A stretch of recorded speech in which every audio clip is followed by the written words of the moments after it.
Hey, how's it going? I know it's like jumping in and out of stuff. Today we're going to be having a guest on our stream. I'm going to be having Circo join us today, and we're going to talk about our favorite gear of all time. And then also we're going to talk about what's going on or what we think about the 2024 releases and some of our favorite picks from 2024. And that's what this whole stream is going to be about. It's going to be a conversation between me and Eric, aka Circo. Circo's a great musician, talented hardware producer and software producer, and a hybrid of the both. And me and him are just going to talk gear for the next couple hours. So come in, hang out, chat with us. It's going to be a good time. So let me get Eric in here right now. One moment.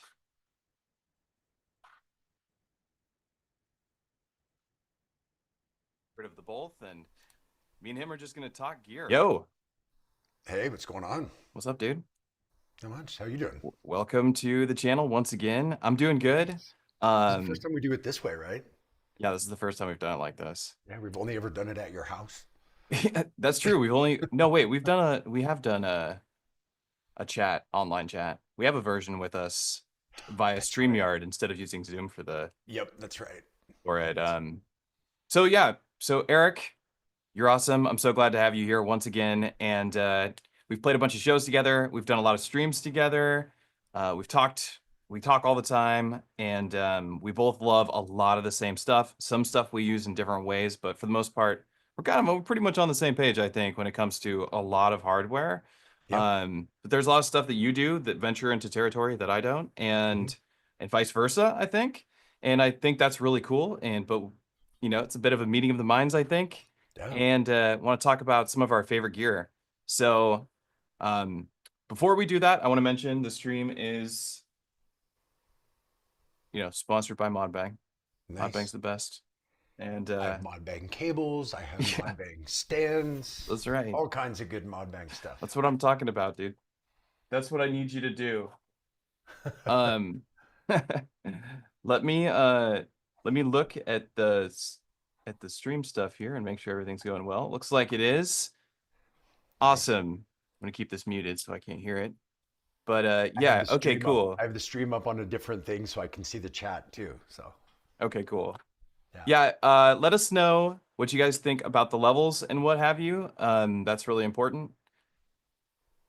You can hear us. Seems like it. Yeah.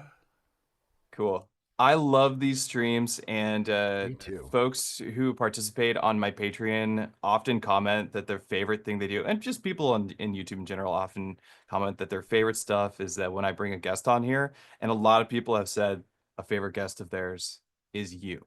So Awesome. I'm super Well, stoked to have you on here again. And so today we are going to talk about our top 5 favorite pieces of gear, starting with number 5 for each of us. And we're gonna not gonna maybe we'll pit them against each other a little bit. Maybe we'll have the same piece of favorite. I don't really know. But and I then don't just think talk so. about I yeah, was I for was making my list and I don't think so. you don't think so? Okay, cool. No, Yeah, that's so it'll good. be That's good. good. Yeah. And then we'll talk about our favorite releases and some of the stuff that came out in 2024 because it was a pretty crazy year of releases, as it has been for the last, I don't know, decade. It's just been Yeah. huge, profoundly unique stuff coming out every year, Right. and which I think is awesome. So and while we're doing that, I'm just gonna quickly switch over this thumbnail Nice. because Yeah, I was it's thinking about not the one I like want. why our favorite gear would be so different. And I think it comes back to something that we talk about, I think, every time we do a stream, which is that we both are looking for different things in gear. Like obviously we both make music and we both there's things that are important, but because we do it in such a different way, and even our live performances are so like a different method of live performance, that because of that, certain pieces of gear really work for you and don't work for me, and others really work for me and don't work for you. True. So I Yeah. think that's what's cool, is that like there's so many different ways to do it. Like Yeah. there's not like, I love the fact I'm not one that's like, oh, this is good, this sucks, this whatever. It's like it's all good, Right. because we live in this time when everybody has gear that works for them, and it's not all the same. I And that's agree. what's cool. I love that attitude. I think that's the right attitude to have because it's also like it's not a controversial attitude either. You know, Yeah, like it's an attitude of positivity and one that says like, well, you appreciate innovation and you appreciate other people trying and people bringing stuff to the market that's like an idea and they went through all the mhm, effort to bring something to market. I don't like want to hate on any piece of equipment. I do right, think that when you get heavily involved in anything, opinions become, palpable, right? And our feelings on stuff becomes really strong just because we're so right, passionate about stuff. But if you take a step back and you're like, just to take a step back as not a music producer and just look at a piece of equipment, it's always astonishing that right, anybody makes any of this stuff. You know what I mean? And I right. do. So I always like that that is something that you bring up often that you're like, I don't dislike this thing. It's not for me, but I don't dislike it. Yeah, And I feel you on that. Because there's like, there's pieces of equipment we could talk about that's like, very controversial because of sure. price and feature sets and stuff like that. But Yeah, and I think we need to I'm the discuss it. first one to say that it's not like I'm not, I've heard you say this a lot too. I'm not married to a particular brand, or I don't hate on any brands or whatever. It's just like if a piece of gear works for me, I love it, and I'm always the first one to say why I like it and or why I don't like it for me. And so that way, if it's like, oh, well, those things you don't like, that doesn't really matter to me. Like those aren't things that are important to me. So maybe I would like it. And I'm like, sure, yeah, that's, Yeah. you know, I Yeah. mean, I There's think like, you and I have had this conversation about the OP1 field or the OP1. Like we it's have, like for some people it works really well for them, and that's amazing. And for other people, like for me, it doesn't, but that's fine too. Like yeah, it's all good. it doesn't work particularly well for what I like to do, really, but I do like having a battery powered synthesizer. Yeah. So I mean, I'm a little jealous that you have that OPXY sitting there because I you really would want like to it, I try one think.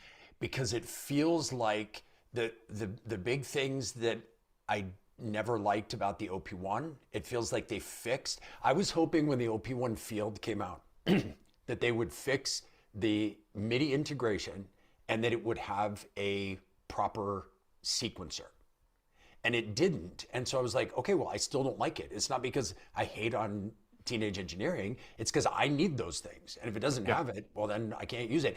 And then when this came out and I first saw in the spec, I was like, ooh, did they fix the things that I don't like? So I can't wait to try it sometime. They did.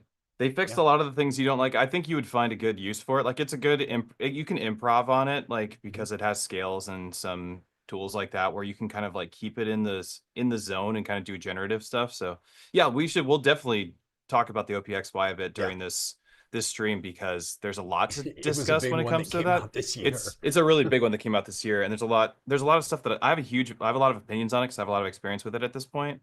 Um and yeah, so we'll definitely dive into that. But just to kick things off, you'll notice I'll be looking at the screen because I'm looking at Circo and then looking at you. Well, I've got The you and you as well here. yeah, it's camera madness. Um, but I want to talk about, let's start with our favorite pieces of equipment of all time. I made this list this morning and I was like, is the list wrong? I don't know. Because it's like, it kind of, it changes based on what you're working on, based on what you're really into right now 100%. and like maybe a genre that you're exploring and stuff like that. But I've decided that as of this morning, it's a piece of equipment that is very difficult for me to learn because it's integration with a certain DAW. And it's a piece of equipment that Suppose. offers so much and a lot of customizability. It's quite expensive. And for me, coming in at number 5 is the Push 3 of all-time favorite pieces of equipment. And it's not even something we talk about on this channel very much or that I Mhm. use much here. I'm currently in the process of building a new performance template on the Push 3, and it's made me have a new I like it more than I did before since I've spent more time with it. Um, and I also just love that it's Ableton in a hardware box and it sounds just so incredibly good. But with some help from some friends, I have gotten a lot better at it and I appreciate it a lot. So for me, number 5 of the top 5 is the Push 3. And that's partly because I'm a hardware enthusiast and I want to be able to play live shows. And it's one of those boxes that you could take your performance from the DAW, bring it into a box and go play a show. Yeah. Right. You have a Push 3. Yeah, I have. It's right there. You can see it in the corner of my screen, right there. Yeah, Yeah, and mine is sitting at the computer because that's where I think it kind of belongs. Um, yeah, I love it as well. It didn't make it into my top five, but just barely. And I, for the same reasons that you're talking about, like the being able to have something that can do so much in one box that's not a computer. I mean, it is, but that's not a laptop, right? And so to have all of that capability, I think is awesome. I love the interface. I love the way like the graphics are. I just think it's really great. The only thing for me is that um, I don't really use the MPE much, and that's such an important part of it mhm. that for me, I'm like, I feel like I'm missing out on something, like, because that's just not part of what I'm doing. But I think it's really awesome. It's a great piece of kit, and I keep trying to figure out, like, think about different ways that I can incorporate it into different things. So you may see more of it in my stuff coming up, but we'll see. See if we can make it so we can see us both at the same time during the stream. Is that I love possible? the MPE on it. Yeah, In fact, that's one of the reasons why I like it so much is because the instruments with the integration with the MPE just feels like I'm able to do things that I just couldn't do or just can't do on any of my other synthesizers. Like it right. just the sounds that you can come up with by moving your fingers up and down the X and Y axis is totally nuts. But like I understand that it's definitely not for everybody. The Osmos wasn't for me, despite it being really cool. Yeah. It's same idea, but I didn't like vibe with that thing immediately. Like I went and played on it so many times, and it just wasn't for me as cool as the sounds the Hawken engine is. Or Yeah, I mean, yeah, like sounds the great. thing with the push three, I feel the same about the MPE on that I feel about the I have a Polybrute, and like I love to play both of them, but just like to just sit there and just like play like cinematic string sounds and do like cool things with it, but it doesn't really fit in the music that I make. But it's really fun to just sit and play if you just want to chill out. And I think I love the push three for that as well. So what is your number five? My number five is an oldie but a goodie, but it's like it falls into that Swiss Army knife category for me, and that is the 1010 Blackbox. Oh, I did That not see that is, one coming. it's something that has found its way into and out of my performance setup a bunch of different times. And it for me, it's kind of like the Octatrack is for you, or like the Octatrack is actually for a lot of people, where it's like, if you need a thing, it does the thing. And so, like right now, the black box is in my live performance setup, and it's doing just my time stretched longer samples, and I'm like clip launching basically. So I'm not doing any sequencing. I'm not doing any of that stuff, which it can do, but it's kind of like using the Octatrack with the performance template. Like I'm choosing to use it as this thing that it does, but it can do so many other things too. I've had a lot of fun with it. Also, traveling, like when I go to play shows, I can keep that with me in the plane, just Yeah. like in my seat, and you can just jam stuff out on it, which is super fun. And so I just think, for me, I think it's a really super underrated piece of gear. And it's one of my all time favorites. Like it's something that I use all the time. And it's become really integral in my live setup as well for a very specific purpose. It does a certain thing. There's a lot of people I talk to that are big fans of the black box, and I often recommend it to people because they just want like a one-shot player that's just like kind of a Mhm. side unit. Uh, and I know like Ricky is a big fan of it and a Mhm. big proponent for people picking it up because he's Ricky likes something, people picking it up. Yeah. And so I know a lot of people have picked it up from his recommendations, and I do think it's a really dope box. I mean, it's got stereo, it's got a lot of outputs, it's easily configurable. The UI is like very simple, bit retro, in fact, I'd say, like very 90s UI, Mhm. 90s like late computer 90s stuff. And it sounds great. Yep. Nothing wrong with that box I at love the all. fact that like the way I use it is I can just chuck in the black box and the Octatrack are the only two things that I have found that work well. Just chucking in a longer sample of any length and then time stretching, like changing tempo. And so, like, for example, I was hoping that the Digitact 2 was going to do this better, but it's just, if it's not at exactly the perfect length of sample. As soon as you change like 1 BPM off, it starts to distort. And with the Blackbox, I can just really quickly take something that I've made in a DAW and just chuck that in there and use it. Or I can really quickly sample things and then use them. And so it's a really quick and super usable machine. Is that what you're using it for? Are you Yeah, just like, are you sampling into it? Are you loading samples into it? Or is it like, I always thought of like using stuff like the 404 or the Blackbox or anything, or even the Chaos Replay, because it's all kind of got the similar aspect of it where you just got samples locked to pads and you can just launch a sound.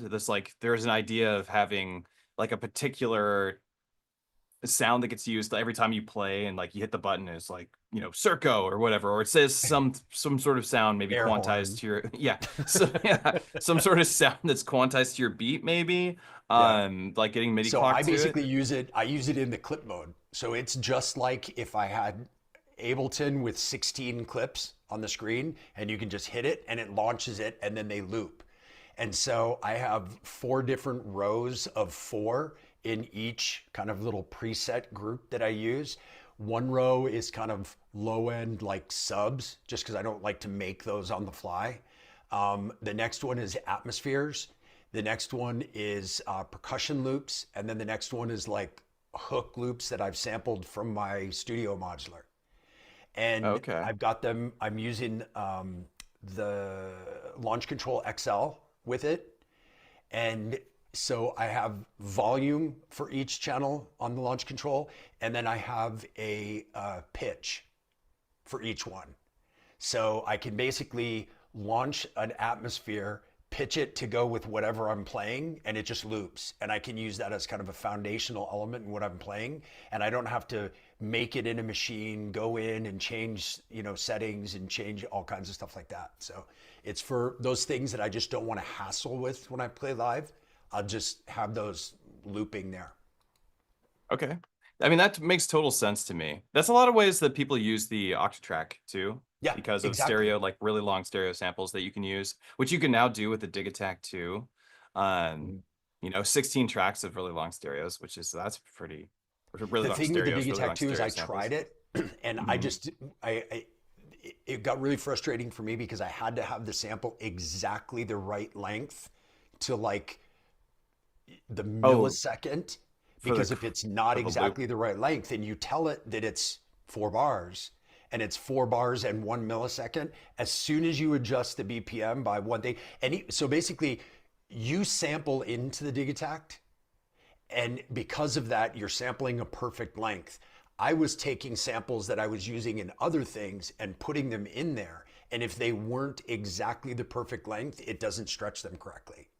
Right. So I just got super frustrated. I was the There Blackbox. is a way around that, not around it, but there is a process that you can do on the Dig-Attack that involves some resampling, and like it is a thing you have to go through. And so I understand, Yeah. like, if there's another device that doesn't make you do that, and that's like, and you don't want to deal with it and you just want it to work right away, then I Yeah. totally get that.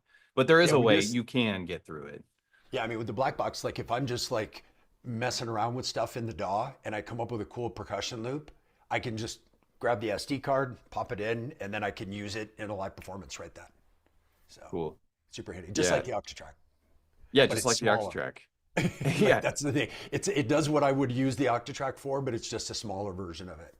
So Nice. Yeah, that's a yeah, good pick. And it's a good all-around like tool pick. And it's kind of what I would expect. I wouldn't expect you to have chosen that. I didn't see that coming, to be honest, because you didn't tell me beforehand, like I told you all of mine.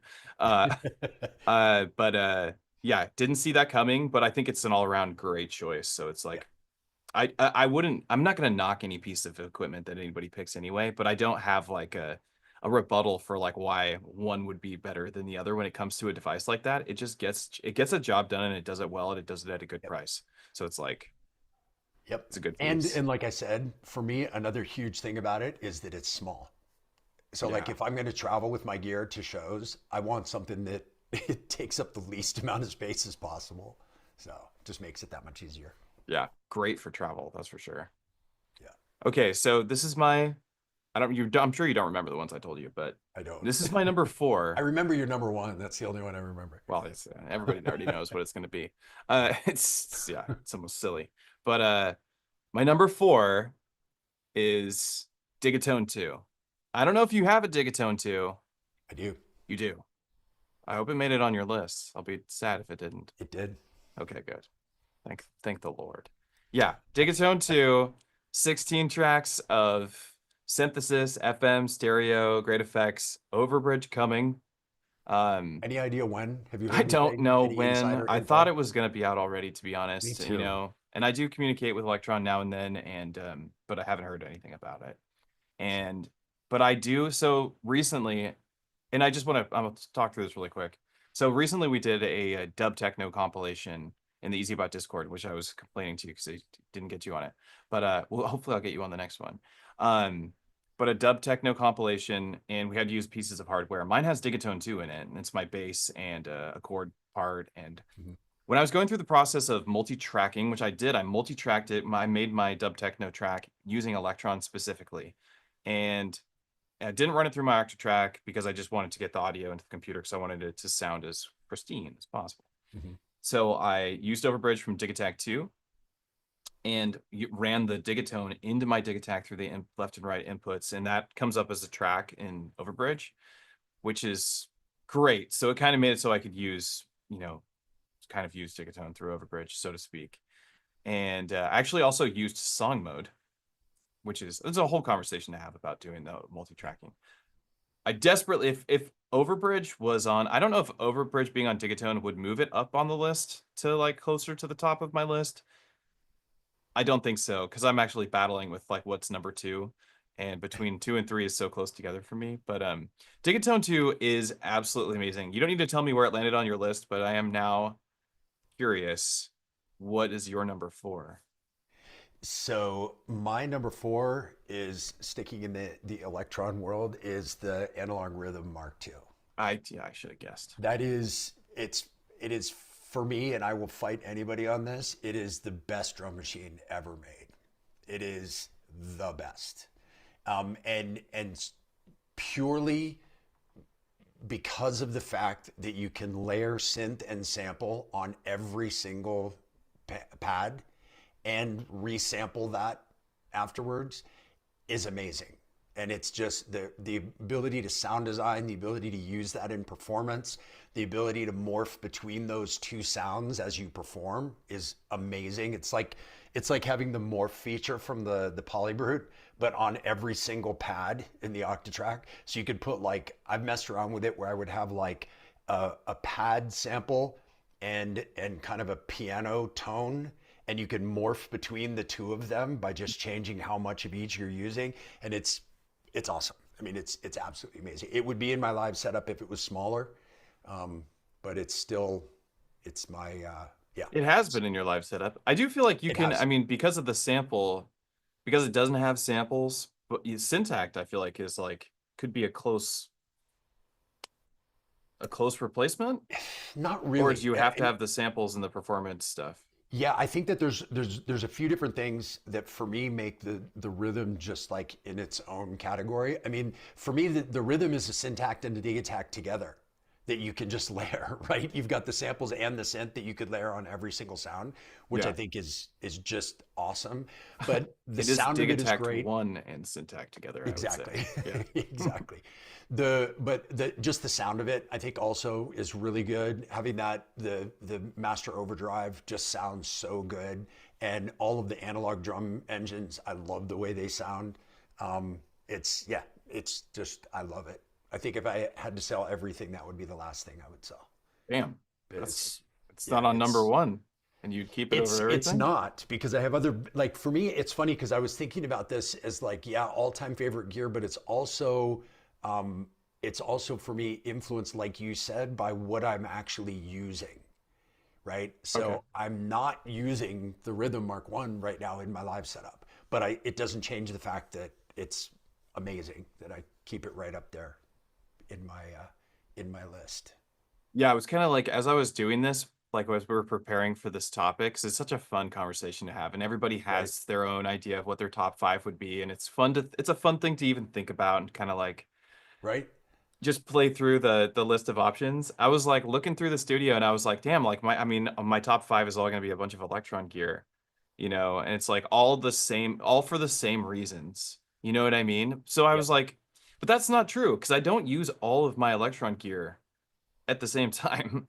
There are the pieces of equipment that I go to. So it's like if I was to like break it out and be like, top five gear, I have to have these five pieces of equipment. I would have like a poly synth and I would have a voice, uh, something so that I could do sampling of my voice and get like cool versions of my voice. And I'd have something for sampling guitar, and I'd have another type of like a drum synth of some sort and all this kind of stuff. But when it comes down to the stuff that I really use all the time, it is these Electron boxes. And I do Right. have to say, and the M8, which is on the list, but Which is on we'll the get to list. it. But Well, let me do my number three first, okay. because it kind of goes along with what we were talking about. This is where I put the Digitone 2, but I put Digitone 2 slash Digitac 2, because for me the reason that they both fit in that same spot is the same. It's the upgrades that they did to both of them, and obviously, like, if you're a sample person, you're going to prefer the Digitac. If you're a synth person, you're going to prefer the Digitone. Like, that's easier. But the things that they did as far as making it so that you can, instead of doing control all, you can decide which things, and you can control some, and being able to only put certain things through the compressor, decide what goes through there. Like, those under the hood things that they did for both of those were amazing. Like, really made a massive difference. The compressor, for me, the way they fixed it for both of them, that you can select what channels go through it, it made it usable, because it wasn't usable for me before. So Definitely. Yeah, I wasn't really. I mean, I still use the compressor, but I just used it as a master compressor or like kind of like as emulating a limiter to the best of yeah, its and see, I ability. don't use a master compressor, and so for me, it was just useless. It was just off all the time, Yeah. because And I that can couldn't be use it tough. sidechain, and I don't use a master compressor, so all of a sudden it was just like this useless thing that it did. So, But now you're using it. but now I'm using it as a sidechain, And you're which using it for the sidechain source. Okay. yeah, which is we'll talk about this a little later on. I'll show my setup in a little while, so I can show you something. But the being able to I basically have my kick drum from my modular going into one of the inputs in the Digitact and one of the inputs in the Digitone, and I'm using that to trigger the sidechain, and then I'm taking that input channel out of the mix, out of the compressor mix. So I can sidechain every single thing that's inside the box with an external instrument, and exclude that external instrument from the master that's coming out of the box. That's pretty And it's sick. just like, it's amazing. That's And game you can changer, adjust right? how much sidechain by adjusting the volume of the input. Oh yeah.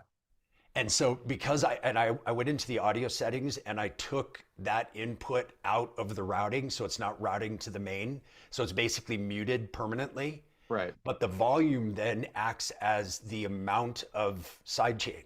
Right, right. So it's just like, it's such a functional thing that you couldn't have done with either of those boxes before this iteration. You do have a good mind for this for that stuff because there are some like routing things that you just like you naturally come up with that you tell me and I'm like, damn, I didn't think of that. Like this for Why instance. didn't I? I look I at this Yeah, every why didn't I day. think of that? I do this shit all the time. But like you did. Yeah, so that's dope. Yeah, that's really cool. And that's true. And that's kind of what I've wanted it to be able to do in the past. Hmm. But then I kind of like I don't use the compressor for sidechain ducking on any of the Electron boxes anymore, or I never really did, to be honest. But Yeah. it's because I prefer the envelope version because I get a little more surgical with it. Because I'm not, it's not always about, I don't know, like you primarily make techno, but a lot of the stuff I'm using the sidechain technique for would be to like not just for volume. It might be going to the filter cutoff, it might be going to a Right. synthesizer engine or something like that. But I want to have that same, I want it to match up with the ducking sound. So it's like makes these blooming type type sound. So I don't end up doing it Right. as much, but I love that you can. And that was something I was always trying to emulate with Modular and my Elektron stuff together. Yep. So that's really cool. Well, That's a great. and the thing is that the way I use it, it's important. I'm using it basically as, you know, sidechain ducking feel, like what you're talking about, like getting a pumping sound and whatever. But it's really important to me that it always lines up with my kick, because there's Right. times where I'll switch to a breakbeat in the middle of what I'm doing, and Right. I still need my bass to get out of the way of my kick. And so this way, it's a true sidechain. It's not a I mean, sequenced duck or yeah, whatever. that's a really good point because you are creating a lot of your music on the spot, whereas my music is pre-programmed. Yeah, And I can't go in and adjust like volume levels, like on individual steps, or envelopes on for individual tracks. Like yeah, I could, but nobody would want to watch that. yeah, and it It would wouldn't also be a be fun really show. distracting from like what you're trying to do during a Yeah, live show anyway. You'd be like, this isn't what I want to do right now. I want to be playing with adjusting the timbre of the synthesizer and building tension right now. I don't want to yeah. program shit. So I totally get that. And That's a good pick. there's more of this that will come later on in the list. Okay. I'm gonna show you. I've been in this like nerdy routing obsession over the last couple weeks, and I want to show you what I came up with, you because it Okay. has to do with things later on the list. So Okay, anyway, that was cool. my number three, was the Digitac 2 and Digitone 2. I mean, I feel like that's cheating, by the way, that you put Yeah, those both in the same category because they're not the the thing is, if same. it had to be one of the two for me, it would Yeah, be if the it had to be one of the Digitone two. 2, Okay. because the sampling is not so important to me. But the things that are really great about both of those, I feel like are the same things. With one exception, I have to tell you, the thing with the Digitone 2 that has blown me away is the layering, like the Oh yeah, track yeah. layering.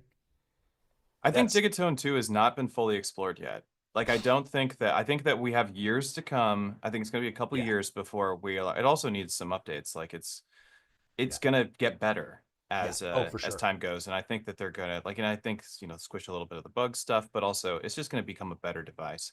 But Yeah, you're right, the layering is just another aspect of like how dope that machine is. yeah. The only Layering's reason it's amazing. on number 4 for me is because of Digitact being higher up on the list. Right, and that's the thing, because you're a sample guy, and I'm not a sample guy. I do love sampling. Well, that's why I buy all these other synthesizers so I can sample them. I was Yeah. like, that's their purpose for me. All right, let me tell you my number 3. And Okay. it was really hard for me because my number 3, my 1, 2, and 3 are all number 1. You know what I mean? So it's like I can't really. It's so hard for me to be like, well, this or this or this, because all of them, I'm like, I can't really live without them anymore. But I'd say I put number 3 with my M8 tracker, and that's because I would have M8 tracker be 1, 2, or 3, but I technically use my Digitact more, and there is a thing that my Digitact offers, and that's Overbridge.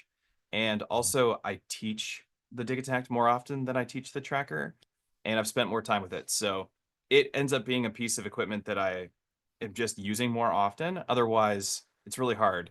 So, but the M8 tracker is number 3 for me, vying for spot 2 and 1 because Yep. it's amazing. It is, for those of you who don't know what it is, this is the coolest piece of equipment. One of the coolest, definitely the coolest piece of equipment in the last like 2 years, or no, in the last, not 2 years, I mean, in the last like 3 or 4 years to come out with, in my opinion. There's just nothing cooler than it.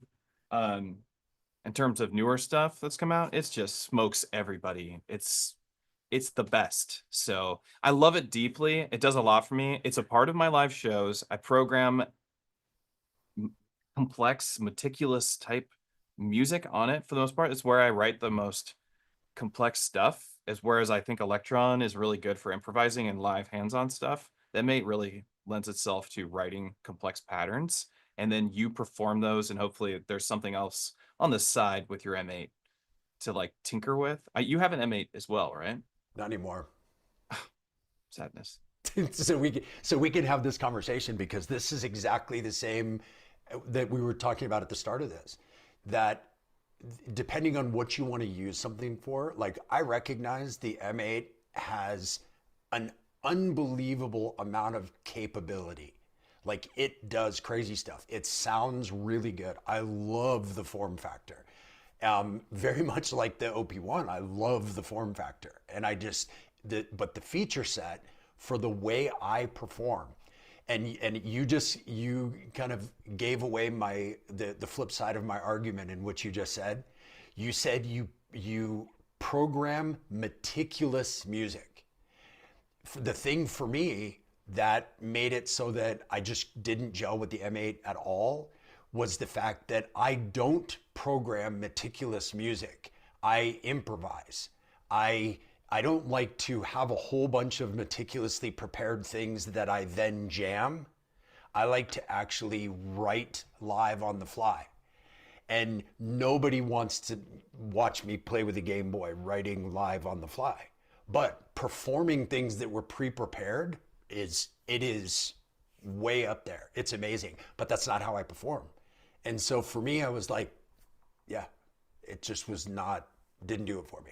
Well, that's why this conversation is so good to have with you, because we both like, our fascination is hardware, right? And we both, our other fascination is using our hardware in a live setting, which is kind of like what my whole channel is about. And I think yours too. And Yep. it's like, we love to, just jam on stuff and then let people participate in watching that happen, whether it's educational for them or if they just enjoy the process Yep. of seeing people write music. It's a fun thing to watch, but for me, it's a really fun thing to do, is to kind of like have an audience with your music. I mean, that's what music is for me, is for sharing. I want people to share Yep. it with me and I want to share it with you. And I love that you are all about doing that part, all of it in your live shows, the writing and the performing. I know you have, like, you prepare it so that it functions in a way. Like, you build a system and then Mhm. you use your system live. And so it's like there is preparation that's involved, big time. Choice of gear, routing, setting up some sort of scaling, and setting up the noises, like what, not noises, but setting up your sound sources, sometimes noises. Uh, Exactly. right? It's techno. I mean, It's techno, so yeah. And no, and I appreciate that we can have this, that we're able to not debate it, so to speak, but have different opinions yeah. on what would be the top one. Because if it was just for writing music, I feel like we would probably have a lot of the same picks, Yep. right? Yeah, and that's the thing is that I have. If you can turn well here, I'll switch now. I'll just turn this so you can see. I have a big modular over there, a big studio modular. That none of that stuff, despite how much I love it, will ever find its way into my live performances because it doesn't, despite the fact that capability, sound, the things that they can do, they don't lend themselves to writing music on the fly in the moment. And so I just can't use them live. And for me, the M8 is very much like that. It doesn't lend itself to writing stuff on the fly in the moment. It lends itself to, like you said, meticulously going into detail. It's like you mentioned this to me once before, and it kind of clicked in my head about how the Elektron boxes are basically trackers. The way they're set up, that you can tie things per step. And for me, that's really cool, but that's not the majority of what I use them for either. Like I don't go in and micro adjust things by step, but every once in a while I'll go in and I'll, add an effect that hits on a certain step or whatever. But for the most part, what I use the Electrons for is the immediacy of being able to modify sounds live on the fly. As things are playing live, I can go in and I can adjust a filter and a decay, and I can do different things at the same time while I'm performing with them. And I just couldn't do that with trackers because it has to be detailed by step unless you set something up in a way that it's set up to perform. Kind of like your performance template, right? You couldn't make your performance template live in the moment, but it's set up a certain way so that it can be performed. And I feel like True. the M8 is very similar. Like you can set it up to perform it if you have things planned out enough that you kind of know what you're going to want it to do. So then you Right. can set it up to perform that way. Well, you can set And that's just not the CC. way my live set it. Yeah, you can get a MIDI controller and CC everything out. I do want to point this out. Levi actually in the chat makes a point where it does have an instrument pool and you can actually switch out kits now, like basically, and it's true, you can. And I do want to mention that I could potentially, and I know I can because I've done this before, but I wouldn't. It's not exactly what I want to do, but I could write decent sounding M8 music from the tracker in a live setting because you can, for one, set it to scale, and then you also can randomize the note input in the pages. And so Mhm. you could potentially random like just generate new sounds, new patterns on the fly constantly. It's not the same as what you're Right. describing, but it's pretty close. And you can sidechain duck. Um, it's the same kind of sidechain that I like to do, but it will use a trigger from another source. So there is like you really could, do a little techno improv on the M8. And now I kind of want to explore that. Now I'm talking about it. Yeah. Yeah, we'll see. But it's like it's also small. So it's like I get it. I get for Well, like what you're and doing. not just that, the thing that so I know you can set up those things to do that way, but then comes the functionality of how do you sound design live on the fly while you're doing stuff? When it's like menu, menu, menu, click up, up, up, down, down, up, down, and it becomes like this Game Boy thing, and it's not knob twist, multiple things, Right. being able to do that. And that's why for me, like, not to knock the device at all, because I think for me, it's one of the best pieces of gear I've seen in years. Very much like the teenage engineering stuff, like the OP1. I think as a piece of gear, they're amazing. The workflow for me just doesn't lend itself to the way I use the majority of the gear that I use. So that's why I ended up selling mine, Fair unfortunately. enough. Fair enough. Yeah, I really do have a hard time putting it at number 3 for me because it really Yeah. is like a number 1, number 2 spot as well.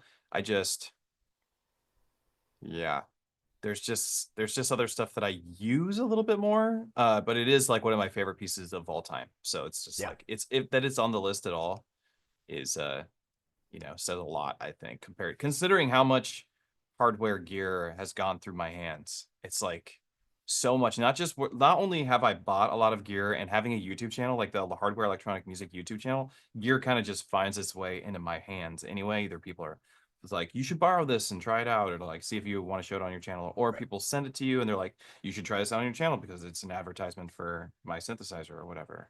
And nothing really ever makes it onto my channel that isn't something that I actually use regularly. Exactly. And that's just because I'm not, I just want to have fun. And if I'm not having fun, I don't want to do it. Like I don't get you don't get paid enough on YouTube to like just show random Yeah, I stuff. mean, I think You I know what I think you mean? and I are very much the same way as that on YouTube. It's like I'm happy to talk about gear and show how it works and talk about gear that I love and stuff, but it's gear that I love. Yeah. I'm not a gear review channel. Like nobody's gonna send me gear and say, "Here, review this on They'll your send it to things." you, It's but you like, might not do anything with well, I it. mean, and on the rare occasions that people send me gear, I would say 9 times out of 10, it's because I reached out to them and said, "Hey, I love this piece of gear you have. Can I borrow one?" Same. And they'll send it to me to use or sometimes to keep. But it's 9 times out of 10 it's because I reached out, and Yeah. it's not them selling me. And I can't tell you how many I say no to. That they're like, "Here, will you do this?" I'm like, "Yeah, it's not really what I do." But if it's something that I want or something I want to try, absolutely, Yeah, why not? Yeah, you want totally to do try that. it for Yeah. sure. Yeah. So what's your number 2? My number two is, well, let's do your number two because Want to do I want my to show number you this 2? whole Everybody thing already at the knows what I'm end. doing. I want to show this whole thing at the end. It's like my number two and my number one together. Okay. Well, my number 2 is the Dig Attack 2. And I think it's honestly, if it wasn't Dig Attack 2, it would be Dig Attack 1. And it would and it again vies for the number 1 spot. Like my 1 through 3 are there's such good equipment out right now. There's like the equipment that's available to us for live performance, for writing. But here's the real reason I guess why Dig Attack wins over uh my M8 tracker for number 2 and M8 tracker also and the number 1, which we're I won't say it, but I think we all figured it out already. But Yeah. is that it has All they have to do is multi-tracking. look at your shirt or your hat. Yeah, what are you talking? Well, the hat is just the Modbang one right now, Oh, but yeah, I thought the hat the was the shirt same kind as of the gave it shirt. away. Don't look at the shirt. The is that okay? So I brought this up earlier. We did the dub techno compilation, Mhm. and just quickly, I'll even make it so you can see what I'm talking about. Um, and the reason why it kind of like falls into the number two spot is because of Overbridge support now. Is just like I have like I've focused so much of my attention and so much of my time on it being about a live performance and so little of my attention about recording my music. Like, and it's just not, it's never been as important to me as as the making the music. Like Mhm. the process of making the music and the process of playing the music have always taken the number one and the number two spot, right? Number three, not even number three would be recording it. That's like, it's down the list. There's like learning new systems, educating myself on other pieces of equipment. Those even took higher precedence to me than recording my music because I was also just like, it's such a, I don't know, it's such a shit show out there for recorded music. Like, yeah, people will listen. I understand that. And, but it's just like, I'm going to get, you're going to have more ears on your music if you just do it at a show, then you probably will, or on live on YouTube or something where everyone can participate and see the action and have have an actual relationship with the artist, Mhm. than you will on a recording and uploading it to DistroKid or SoundCloud or any of that kind of stuff, Yep. which is I think is what you should do still. I just it hasn't taken precedence for me. I have I totally agree with you but on the recently, recorded music thing. yeah, recently I've been wanting to lock in some songs permanently, bring them out of my hardware and record them and be able to share them and be like, hey, take a look, take a listen to this song. It's you can hear it, the live version of it isn't going to be the same as my recorded version because I'm multi-tracking out these songs and the sound quality once it leaves any of my boxes. And there's some machines where it's just not good in the box at all. But it sounds great once it gets out of the box.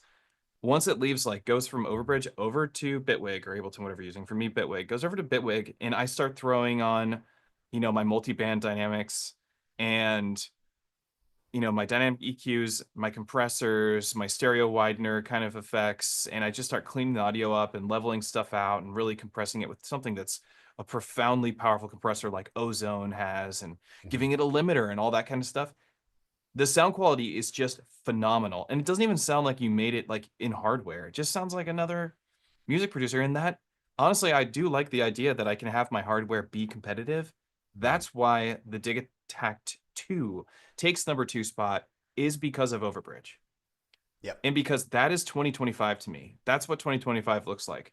Make music on hardware, have the experience of hardware music, knobs, dials, do all the kind of stuff, great sounding 4824 sample rate, bit rate, and then also be able to bring it into your DAW and fill in the gaps of all the stuff that you couldn't do on your hardware, Yep. which you can also just multi-track with, whatever. There's another answer to it, but it's all in one little box. It's so cool. Yeah, no, and I totally agree with you because that's been a big thing with me. Like I don't know if I think I told you this, but I did a second course, a second online course that's about hybrid production, about hardware and software production, and a whole bunch of it is about exactly this. Like, how do you multi-track from hardware? Combine that with multi-tracking using Overbridge with other hardware, setting up templates. How do you make that happen? Because what's great about it is that like I can just open Ableton now with a template. I can hit record and I can jam for hours. And then I go back over to my computer and everything is in there multi-tracked. And I've got my master. So if there's a piece of that that I want to pull out and use as a track, I can. And if there's a section within that piece that I messed up on or I want to change a little bit, I have every single track of everything that went into it multi-tracked out so I can just replace that little piece and I Yeah. can just go back in and go, okay, yeah, I can make this. And so I'm totally with you. Having Overbridge is, I multi-track my modular now, which is a whole other thing we'll talk about in a minute. But the being able to do that easily with Overbridge is crazy. And I can't wait until it comes to the Digitone too. Same. And that was such a frustration when I did my dub techno track that I put into for the compilation. Because I like at the time I was like it was kind of like I was squeezing I was running out of time to finish my work, and I was trying to, I'm on the same deadline that everybody else is on, even though I'm, putting on the compilation. I'm like still trying to, participate, and ended up not realizing I had the bass and the percussive sound from the Digatone all running into input left and right on the Digitact, and it was baked into my multi-track, and I was like, I just did not want to go through the process of multi-tracking any of it or re-recording any of it. I was just like, I'm running out of time. I've already mixed so much. I've already done this like sub-mix thing. It was so frustrating. So I'm dying. I mean, it could have put it up at that 3 spot if the Digatone had overbridge support, because it would be the first synthesizer with 16 tracks that I can multi-track into my computer. Like, it almost makes me want to move this stuff over there, and And had sit at you my computer and just jam. that just made me think of something because you use Bitwig, right? Yeah. Can you do all 16 tracks into Bitwig? Yeah. Yeah, because in Ableton you can only do 15. Oh, I can do more than 16 tracks, dude. No, no, no, but I mean like via Overbridge from one of the Elektron devices. So like the Digitac 2 will only allow 15 tracks into Ableton. Well, Oh, that's sorry, weird. I should say that the opposite way. Ableton has a limitation that Overbridge can only bring in 15 of the 16 tracks. So you have to What? figure out which track you don't want to use. Yeah. Oh my God. No, in Yeah. Bitwig, dude, check this out. I multi-tracked over not only 16 tracks of samples, but my input and all 3 of my effects tracks. So you can do that as well in Yeah. Ableton, but you can't do the 16 individual tracks. You can only do 15 Oh, plus the but you effects can still do plus the like main.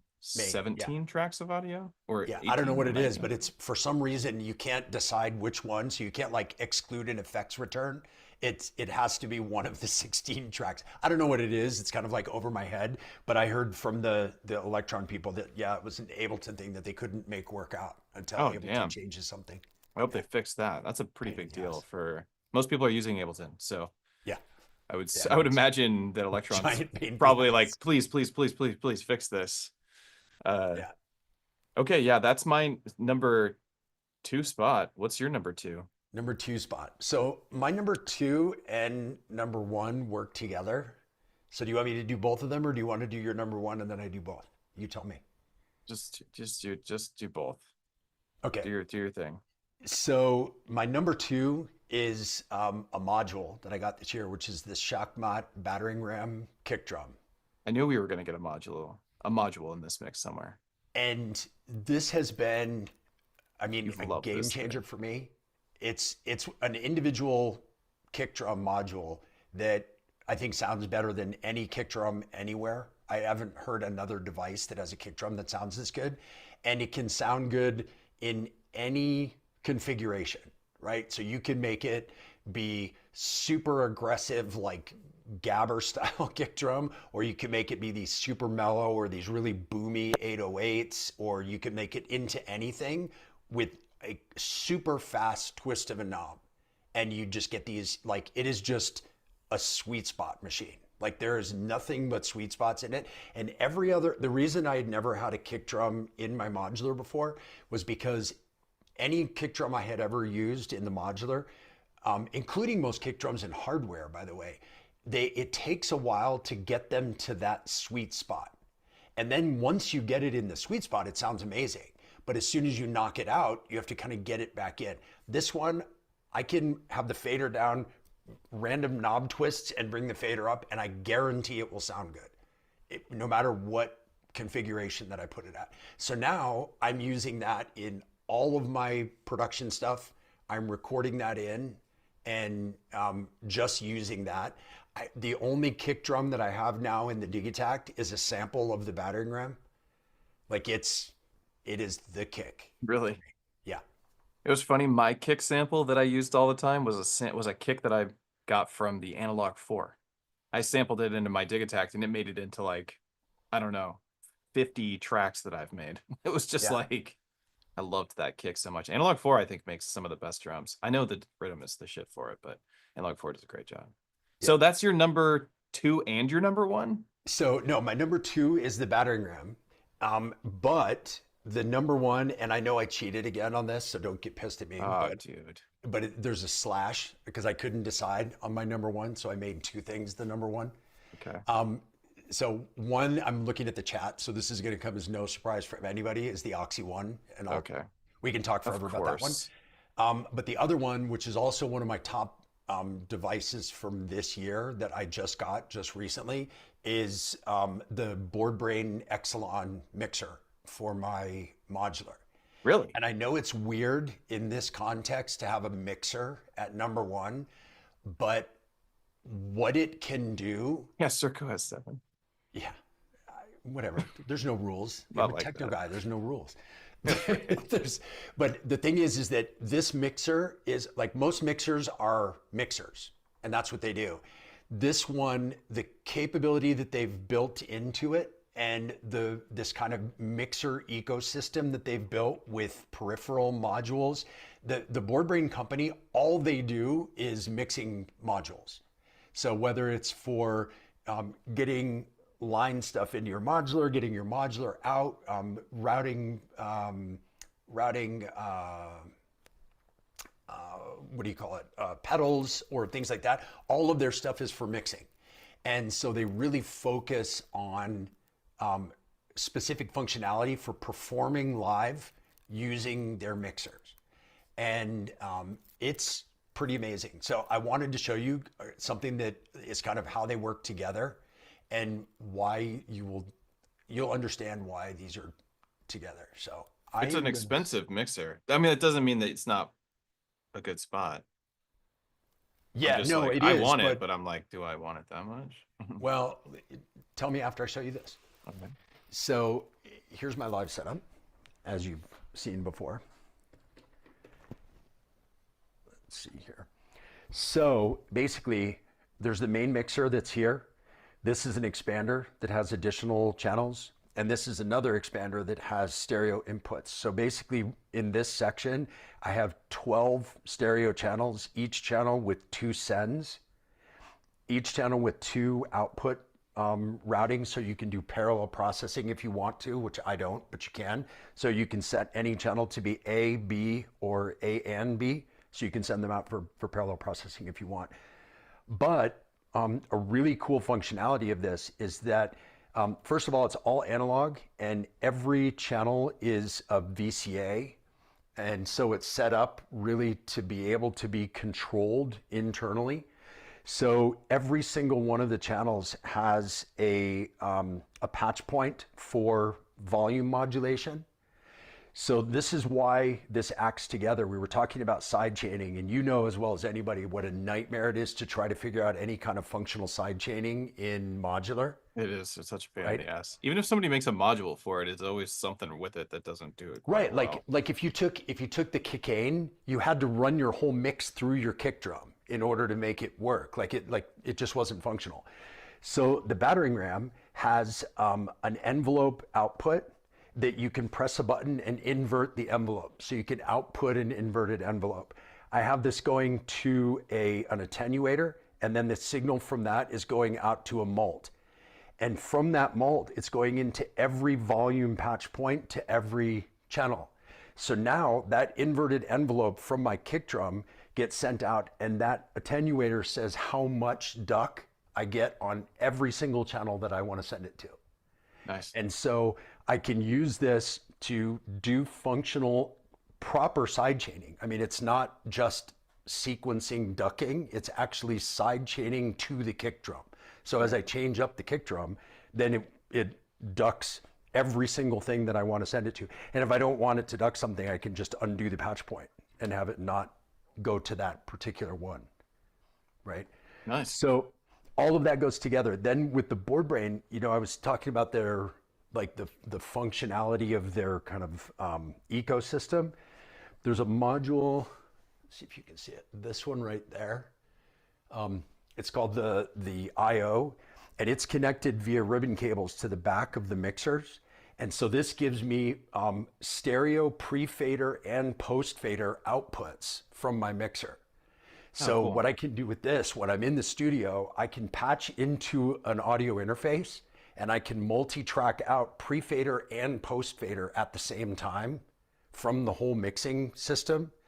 And when I'm not in the studio, when I'm performing, I still have those available to me. So right here, this cable is a pre-fader of my kick drum, which is going out to the Digitact and the Digitone to be that input, to be the ducking. So the battering ram is sending inverted envelope to do sidechain ducking of everything in my case, and it's sending out the pre-fader of that same kick to my machines to do sidechain ducking of all 32 channels in these two machines. Nice. So that's why like they really work together. Because of what the battering ram does, and because of this kind of like mixer ecosystem with the Exelon, it's bonkers like with those two together. So that's why they're kind of like one and the same, is that same thing kind of interacting. And then obviously the Oxi One, we'll talk about the Oxi One whenever you want, but just to show you really quick, so like if I send out, let's see here, Where to get some music? Hell yeah. can you hear something? Yeah, I hear it. Weird. Banger. Why am I not hearing it? I hear it, but you don't. Yeah, I'm winning over here. that's so weird. I mean, there's a lot going on. I mean, there's a lot happening. There's a lot of cables on the screen right now. It's a juicy setup for sure. Oh, there we go. Okay, so now we can do this. so let's just say that we've got, I'll just put some random stuff out there. So I don't have the kick drum going right now, but because it's coming out pre-fader, if I turn up the attenuator,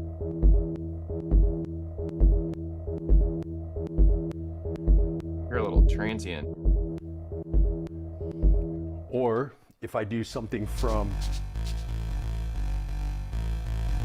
so like something like this, that's coming from the Digitone, It sounds if I so go good. into the mixer,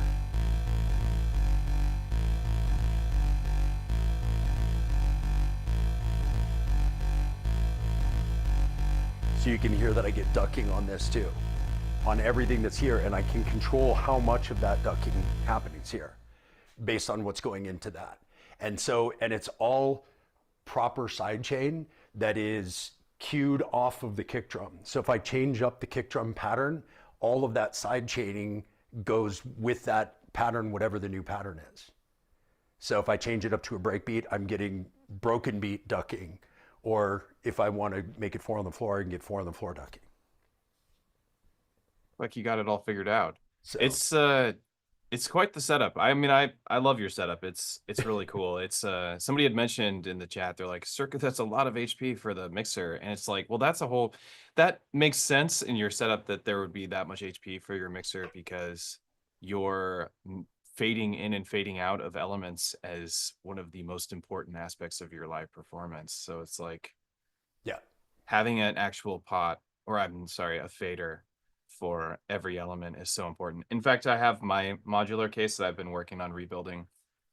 So I'm trying to find something that I really like. I'm probably just going to stick my NerdSeek back in it, even though the Hermod, it just got a Hermod Plus just got an update that makes it a little bit more like an Elektron box, and I'm kind of curious about trying that out. But I'm so much faster on the NerdSeek than I am the Hermod. But anyway, I was going to put my WMD performance mixer there that I have, which I got repaired recently, and I also have the expander outputs for that, which puts it in kind of a similar category as the, what's Exelon, I think it's called, in terms of its size, cost, and functionality. Less functionality. My performance mixer is the original one, so it has less functionality than the new one and less functionality than the one you have. But I think it's important to have those faders. I think it's really, really dope. Yeah, NerdSec just got a huge update. I'm very excited to install it this weekend. Maybe if I can get a chance to do that. So many things. and I have, just so you know, in my studio case over there, in my larger case, I have the Mark II of the WMD performance mixer. Oh, you do? That I'm beta testing. So of course you are, because they're nearby you, right? There's a lot of stuff that it does that the board brain does, and a lot of, I mean, back and forth, a lot of things that they both do. And then, but the difference is, for me, the reason why the board brain is just like crazy for me is the fact that it has this whole kind of expandable ecosystem. So like I'm using that IO module, which the performance mixer has an output module as well, but you have to decide before you screw it in if you want pre-fader or post-fader. With this one, you get both, and then you can use them however you want on the output. One of the pluses of the WMD, by the way, his expander, the one that gives you the extra channels, I think it's 4 channels, that will be for the Mark II, is a standalone 4-channel mixer by itself. So you can have a little mixer that you can then add. Okay. What's that? Little sub mixer. Yeah, exactly. So you can have it. So like, let's say you've got both of them in a studio case. So you've got 12 channels, but then you want to use a little skiff for a live performance. You can just pull out the 4-channel version. Whereas, you know, the board brain and like the bartender and a few of the other mixers that are out there, you have to have the main mixer. And then the peripherals kind of go off of that. Whoa, wait a second. So does this work with the Mark I of the WMD performance mixer with the expander? I don't think it will. I think it's only going to be, well, you know what? I don't because know. If that's true, like I would love to use it in my smaller skiffs. Yeah, to be honest, I don't know. It might, because it's just a connector. And the thing that makes it unique is that expander is its own standalone mixer. Yeah, that does make it unique. But then you connect with the cables, and then it can use the same effect sends. That's the other thing with the Exelon, is that all of those expanders that I'm using all share the effect sends that I'm using. So here, let me just show you one more thing really quick. So like, for example, this is why I love having these meetings with you, Circo, because what's that? Because you are just, you know, you're just stoked, you know, you're stoked about your gear. Yeah. You have an argument for why you use every piece, you know, and so do I. And I love that. It's just nice. It's always refreshing to hang out with somebody who's just hyper passionate about hardware. I totally love we my are, stuff, you know. for sure. Like if it's here in this rig, it's because I love it. Yeah, right? Yeah, it's for sure. And it's gonna be all black, or it's going. Of course. I just got my last black was one of my modules. I just got a new faceplate for it recently.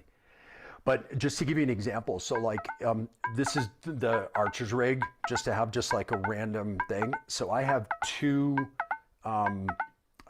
sends that have everything, and like traditionally sends would be like a delay and a reverb. But the way I set this up is I've got one of the sends is the Endorphins Ghost. So like this just through the Ghost.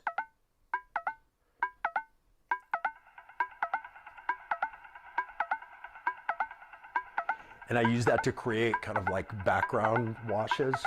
And then I can move through with the filter to pick out different harmonics. See where it is.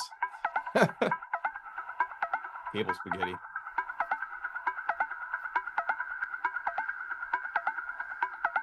Too bad Modular has cables, right?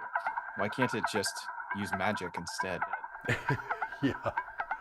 So anyway, that's to like on one of the sends, and then the other send is the Coslin, the frequency shifter. So if I send to that one.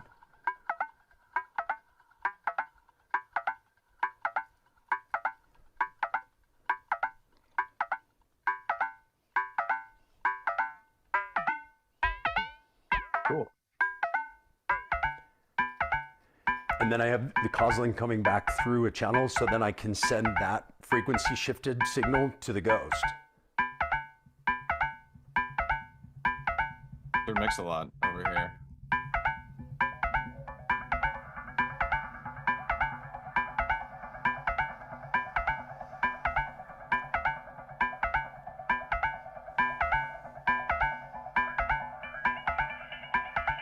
So all of that's just coming from that one simple sound at the beginning, but going through everything else. Oh, that is cool. And then you want it to be techno, you just add a kick. I was just waiting for you to drop a kick, because I know you're dying. Like, there's no way you could do this without dropping a kick. Exactly. That would have been just Blasphemy. So wait, so number one, so you cheated. Let's acknowledge your cheating. Yep, But I cheated. You're right. but I uh totally cheated. it's totally fine. We're gonna let it slide. In fact, we pardon your cheating. Um, so let's let's tell me, okay, number one for you is your Oxy, Yeah, for sure. yeah.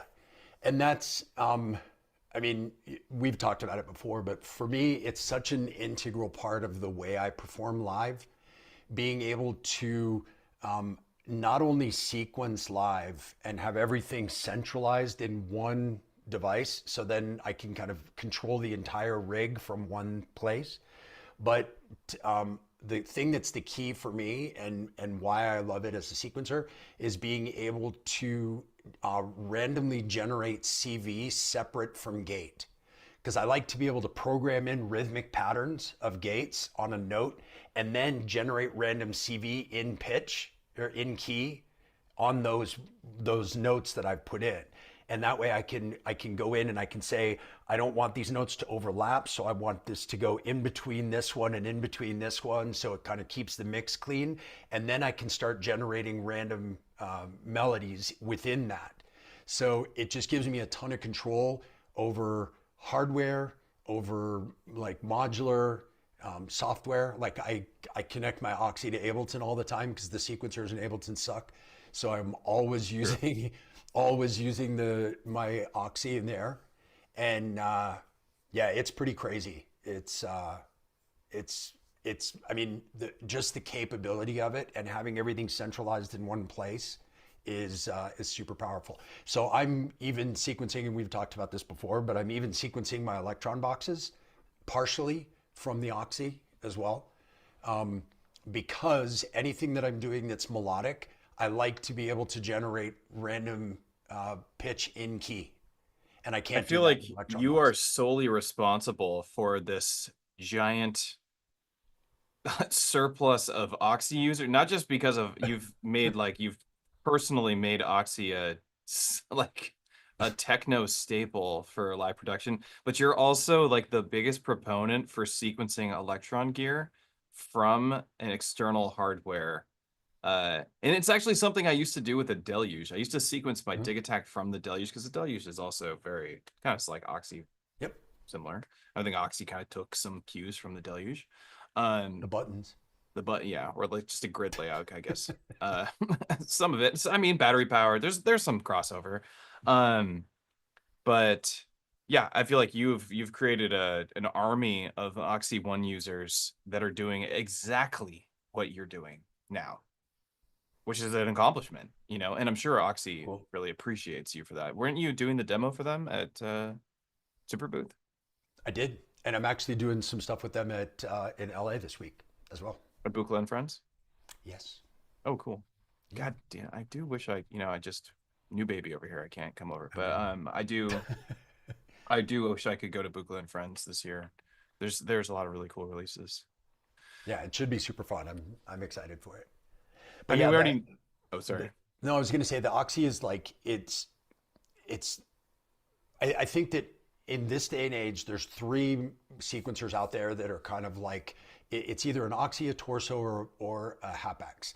If you're going to get like a really high end dedicated sequencer, it's one of But those, just and they're sequences. that's just a sequencer, Yeah. and they're amazing. All three of them are amazing. Each one of them has different strengths and weaknesses. For me, again, the Oxy is the one that worked out the best, but it doesn't mean it's the best. It just means that it works out the best for me. I like the combination of the smaller footprint than the Hapex, but having it have a bit more control and more channels than the Torso. I Yeah. like it's battery powered, and like there's Is the just torso not battery powered?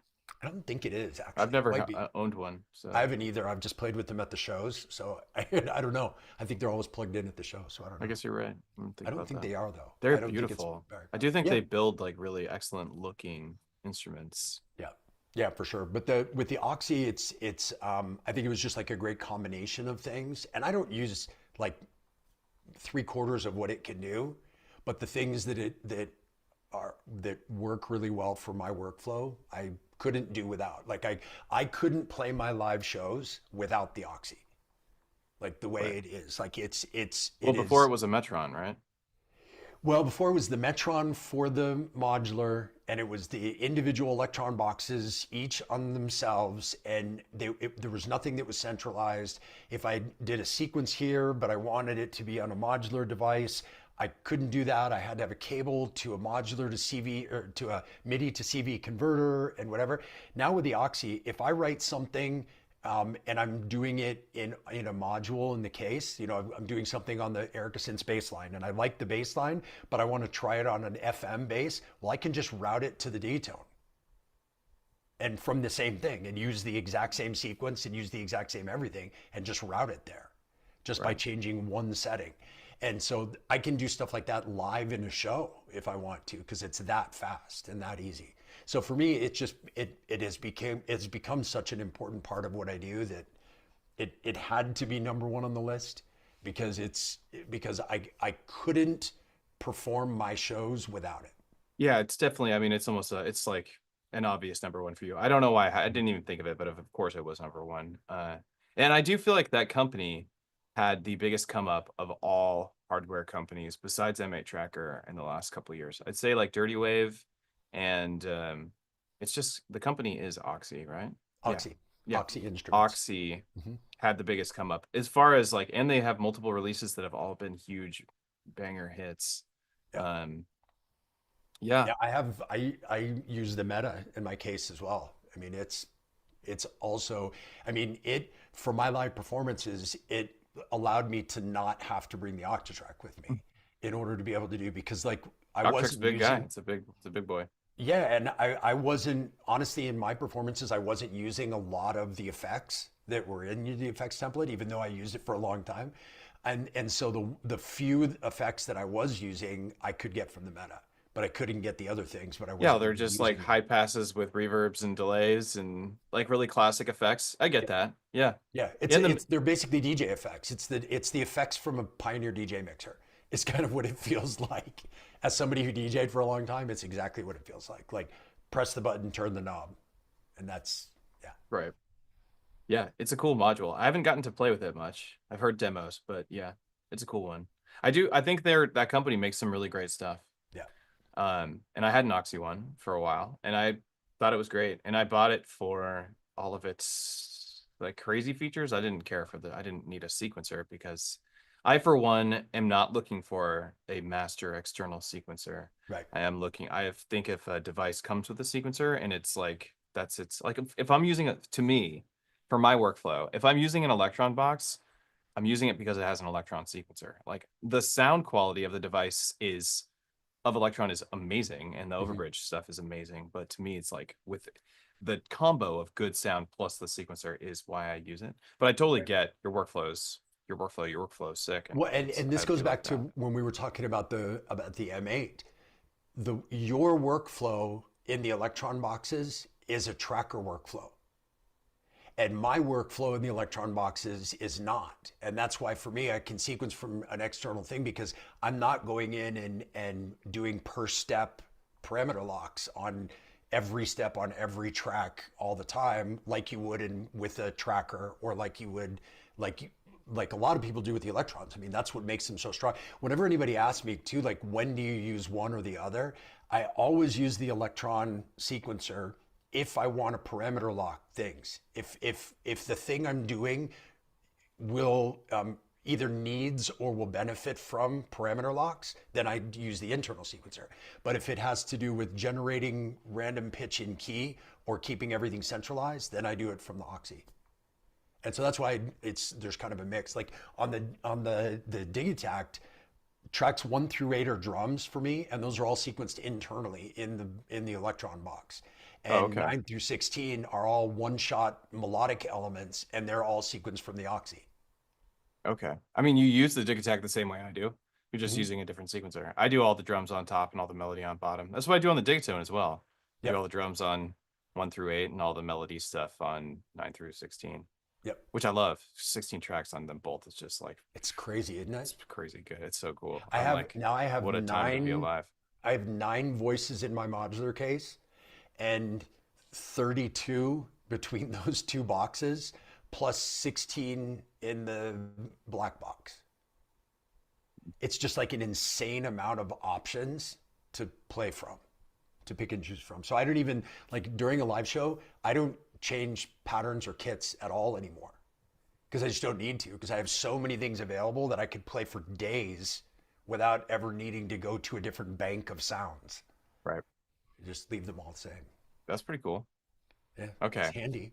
Well, my number one pick of all time before we jump into the releases from 2024, because there's just a massive amount of shit to talk about when it comes to Yeah, no 2024. kidding, right? We'll have to even be like kind of quick on it because it's just like, holy cow, there's so much. But obviously, my number one, which has gone back and forth between what is number one for me, you know, the Elektron I Octatrack thought you were going to show the is, shirt. oh yeah, the Elektron Octatrack is, yeah, this right here is I to me it gets paired like you with the Oxi and you pair it with everything. Yep. I pair this with everything. I pair it with my computer, I pair it with my modular, I pair it with my other Elektron boxes, I pair it with my mate, I pair it with my guitar, I sing into it, I make performance templates on it, I write music using it, I use it as a way to I teach people how to use it. Like it's the coolest box I've ever used. In terms of like writing music, there are other boxes that I go to for like the actual music production aspect of it. Mm-hmm. Like the Oxi, you're writing your music on your Oxi, but you're really just like you're programming it on the fly kind of stuff. But when I'm like writing something out, I'm gonna go to my M8, I'm gonna go to my Digitact, I'm gonna go to my Digatone. But in turn, like I don't want to not have this box with me at all times. This has been a favorite of mine for many years, and I don't see that changing anytime soon. The only thing I think that can compete with it, and it's not ready to compete with it, is the Push 3. Mm-hmm. And but it can't yet. But it will. I do think there will come a time where I'm gonna have to go Push 3, Octatrack. Which one do I want to use? Because they Yep. both do what I do with the Octatrack, and which is like be a sound source or be a FX processor or and the other million things that Push 3 will be able to do in the future. But it stays at 5 for now, and 1 stays with the Octatrack. But again, there are other ones that's like, you had a couple that was like, this is my number one and this is my number one because you need them both. Yeah. And I get that. But for me, I would be like it's like M8 and Digitact and the Octatrack. They all kind of vie for the number one spot. They're just micro adjustments away from being, Right. on the top.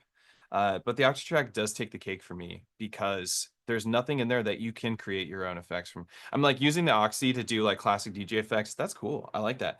Making my effect that sounds like me, Right. that's even for me, that's really cool. And I love that idea of designing something new, and the idea that's using, we got like, it's 12, 13 years old. It's old. And I'm still using its effects and getting so much leverage or getting so much Yeah. out of it in my performances and just in songwriting and all that kind of stuff and coming up with new styles of effects and stuff. There's just or new ways to perform, just like the all of that. Octatrack is just it's the it's the show, man. It's a badass device. And there's not I think the Oxy's starting to compete in terms of like I put on live shows, right? I do these Modbang events every month, and now we're expanding into other states, and we're expanding now in 3 states. Like we were just in 2, and now we're going to be in 3 states. We're going to be in Nashville, Tennessee soon, which is rad. So we'll have regular Modbangs in Nashville, but we have them in Portland and we have them in Seattle. And this is this thing I started here in Seattle, and I go to a lot of live shows because of it, because I'm hosting these shows. I see an Octatrack at every show, but I'm also starting to see an Oxy at almost every show. Really, I am. I'm like, there's an Yeah. Oxy. Okay, another show. Hey, that guy's got an Oxy. It's not as common as seeing an Octatrack at a show, but it's coming up there. I think maybe the most popular thing that I see at a live show is a Digitact. I think that's the number Yeah. one. That's probably one of the number one selling devices of all time currently. Um, so it's just like everybody has a Digitact 1 if they don't have a Digitact 2. But an Octatrack is like if somebody's playing with Modular, they usually have an Octatrack. you know, if somebody's playing with Elektron stuff, they usually have an Octatrack like that You know, everyone's running into. it's funny. I played a show like a year and a half ago, and it was an all live hardware show. It was an after hours event with Lady Starlight, Tunnel, who's a really good live performer from Minneapolis, Travarsi, Alex 106, and me. And it was funny because I took this video right after sound check and we were all set up down this one really long table. And I took this video just kind of panning down everyone's gear. And in every single setup of every one of the performers of that night, there was an Octatrack and a 1010 Blackbox in every setup. Wow. And so it was really funny. I was looking at that and I was like, that's crazy to think that like people gravitate. And like you said, now the Oxi One is kind of getting there, but there's certain gear that people just gravitate towards because I think part of it is because of the quality of the gear or whatever, but part of it's also because of the flexibility. Because if gear can appeal to a lot of different people using it in a lot of different ways, a lot of people will use it, right? So like not everybody's going to use the 303 because if you're not looking for that sound and it's that very workflow, particular. it's just what it is. But with the Oxi, with the Octatrack, with the Blackbox, with the Digitact, you can use it in so many different ways that it doesn't matter if you're making like industrial hardcore or, you know, ambient or dubstep or whatever. Like it doesn't make any difference because you can do all of those things on all of these machines easily. Yeah. Like they Yeah. lend themselves to it. I have to say, you know, going with your Octatrack at number one, that was an obvious one, as obvious as the Oxi was for me. But I have to say, if I was going to go with like one of the most versatile and kind of timeless devices of all time, it would be the Octatrack. Because for me, the Octatrack is the Swiss Army knife. Like I have mine sitting right there. I'm not ever going to sell mine, even though it's not in my live setup anymore. Because if I need a drum machine, I'll grab it. If I want a sample mangler, I'll grab it. If I want an effects processor, I'll grab it. If I want a few channel mixer, I'll grab it. Like it can be any of those things. And I love the explanation that I've heard a lot of times that the Octatrack is a modular in a box because it can act as so many different things and be configured in so many different ways. Where so many other machines, like for example, the M8, if I didn't get along with that particular workflow, well, then it wasn't a machine for me. Whereas with the Octatrack, if I don't get along with a particular workflow, I can just build another workflow within it to do a different way. And that's crazy powerful. That's true. Yeah, that's kind of how modular is too, right? Yeah. Yeah, which And is that's why I love to the your modular point. in a box idea, because it really is like being able to route like this track to this buffer on this other track and then have this other track listen to that buffer to like being able to route stuff like that. You just can't do that on any other machine Yeah. because they're like, here's the workflow, take it or leave it. Yeah. And the Octatrack is like, yeah, no, there's no workflow. However you want to make it work. Yeah. It's the best, man. How creative are you?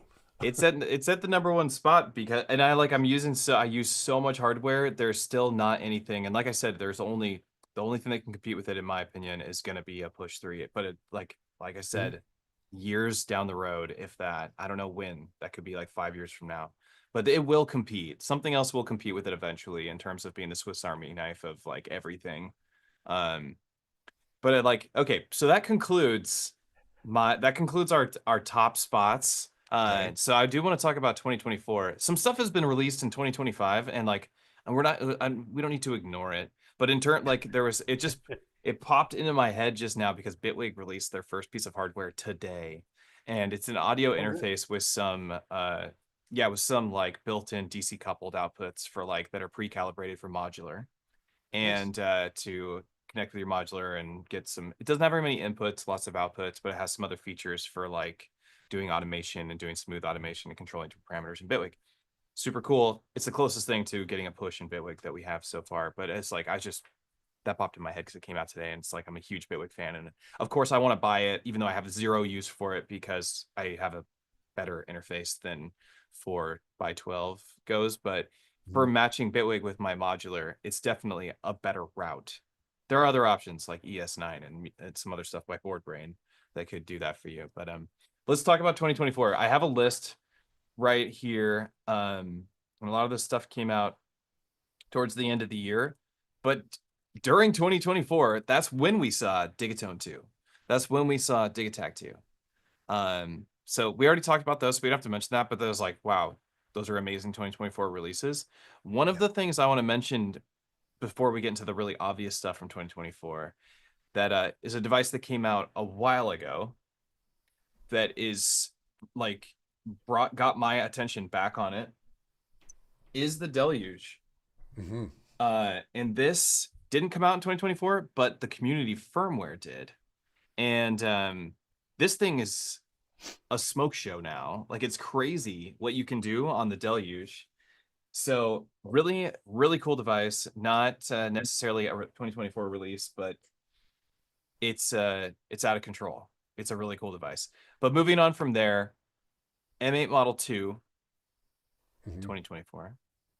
One It's thing just real quick oof. about the Deluge, I will say that's another device that I used to have and I really loved, but I ended up selling. And for a similar reason, that because of the lack of kind of ways to interface with it live in an improvisational way, it didn't lend itself to what I was doing. But I loved that device and I still do. I think it's one of the all-time greats as well, as far as like an all-in-one device that can do everything in one box that's battery powered. It's pretty awesome. Like it's one of my all-time favorite devices, but I just don't use it anymore. I ended up selling it because it's, again, it was hard to do things live with it because you've got one knob or two knobs, kind of depending on how you do it. And then there's a bunch of different like combinations to be able to see different things. So again, if you're doing a tracker type work style where you're pre-preparing things, you're getting everything set up and ready to go, it's amazing because when you can take the time with it, it's a killer instrument. But to try to like start from something blank and just wing it, it's like it doesn't lend itself to that. So it was more difficult for me. But as far The as a community writing tool, firmware kind of amazing. put itself into a cat like I had like did this little challenge. I was going to make a video on this and I ended up not filming it yet, or I don't know if I will, but I was like challenging myself to see like what you could do in terms of improv techno on the with the new community firmware, because you can now hold down a track that's like your kick drum track, and you can also choose sidechain sources and where they go, and specific you like basically group them as Mhm. well, like what receives sidechain. Like you can do a lot of the workflow you're discussing, but you can hold down a track and turn a knob, and it will populate the track with trigs Right. now, like instantaneously. You can just go, and all of a sudden you got four on the floor, or you got some other combination of sounds. So it does, and you can also scale it. So I feel like it is pretty crazy what it can do now compared to what it could do, Right. a year or two ago. It's Um, still what it still doesn't overcome for me is like that's great, just like with the M8, it's great if you want to just make music through randomization and just be like, okay, populate, do the thing. But if you want to go in and actually make modifications in sound design and stuff like that, do that stuff in the moment live, it's really hard with just two input knobs to be able to get to something and have the it's kind of like the Roland workflow no, where they you've got they just a couple changed knobs. it. It's What's that? crazy. They changed that. They have an automation view now where the row of lights determines what values are going in on a step level. it's it's actually bananas. Like it needs to like I need to dive deeper into it. So it's no longer like hold and turn a step. You can do that, but you can actually go in and draw an automation of a wavetable, or draw an automation of your volume, or draw an automation of your filter. You can Mhm. hold one location and press another, and it will interpolate between that value and another. You can do that in a live setting. It really is like, not to say that I mean, you're right to your own degree because it's not the same as turning knobs on your modular system. But I think if there was one device out right now, I think it's the only one besides a push, and maybe better than the push in this aspect. But like, say, like, okay, just this is a hyper, just just imagine that you don't have your modular system. Modular doesn't exist for you anymore, Circo. Okay. It's gone. We've taken it away from you. And you want to do your show that you do, your workflow. How would you okay, no Oxy. No Oxy and no modular. What would you do? Like where would you go? See, the no modular is not really a problem, Okay. but with the Oxy, I could switch out modular for any piece of hardware. I I could, guess, yeah, I yeah, could yeah. take, I could do an entire show with the Oxy and a Digiton, and have it be the entire show. Or with just a Digiton. Not the same way that I perform. You could do that Euclidean kind of vibe. It won't be But identical, of course, again, but what we keep going because back it's to is randomly the generating. machines can do the stuff for you. But what's a really integral part of my show is the stuff I do to the machines live in the moment, beyond saying generate, right? Like I'm going in and I'm designing sounds live on the fly. I'm But can't you making do the that on a sounds. Digatone? Like with just a Digatone? Like why? I don't understand why you couldn't do that. Like, can't you just No, push down the notes in the sequencer and just keep it at scale of 16 or something? sure you can, but then you can change one note at a time, going through, and like I can adjust one note at a time, which I do in the Oxy sometimes as well. But being like the big thing for me, and I know I've broken record, I keep coming back to the same thing, but the key function for me with the Oxy that makes it so different from anything is random generation of CV in key separate from gate. So I can write a gate pattern and then I can randomly generate CV within that gate in key with one press of a button. I don't have to go in and press and turn on every single step. So let's say I do a pattern that's 128 steps long. I can, with one step or with one press of a button, generate a melody in key randomly across all 128 steps without changing the gate pattern at all. And so that for me is a key element. That's why the Oxy is such an important piece to me, because I do that a lot in my performances. So there's times when I go in and I'll just adjust something because I have an idea. So I'll just kind of write it on my own. But if I want to modify something, I can just randomize just the CV. I can keep the rhythm the same. I can keep the gate the same, change the CV to a different melody. And then with undo and redo, I can bounce back and forth between two sections I just made on the fly with a single button press. And what's great is that being able to do that allows me to then go into a device like the Digitone or into the modular and actually do sound design and go in and be changing filters and envelopes and modifying multiple things at the same time. Which that was my thing with the Deluge, is that, like, let's say I wanted to,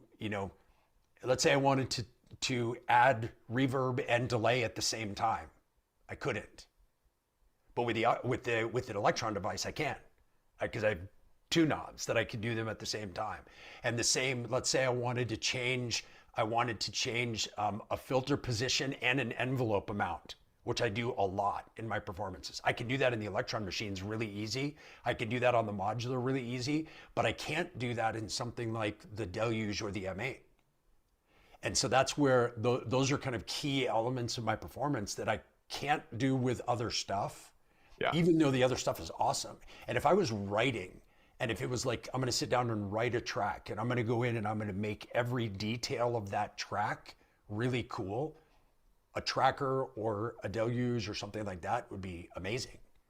But just for the pure aspect that the majority of what I do is live, it's just makes it, I don't know, for me, it makes it less fun, because that's for me where all the fun is in Right. doing all that stuff live. So if I can't do that live, I'm like, okay, well then this isn't the thing that I enjoy doing, that I enjoy making, you know?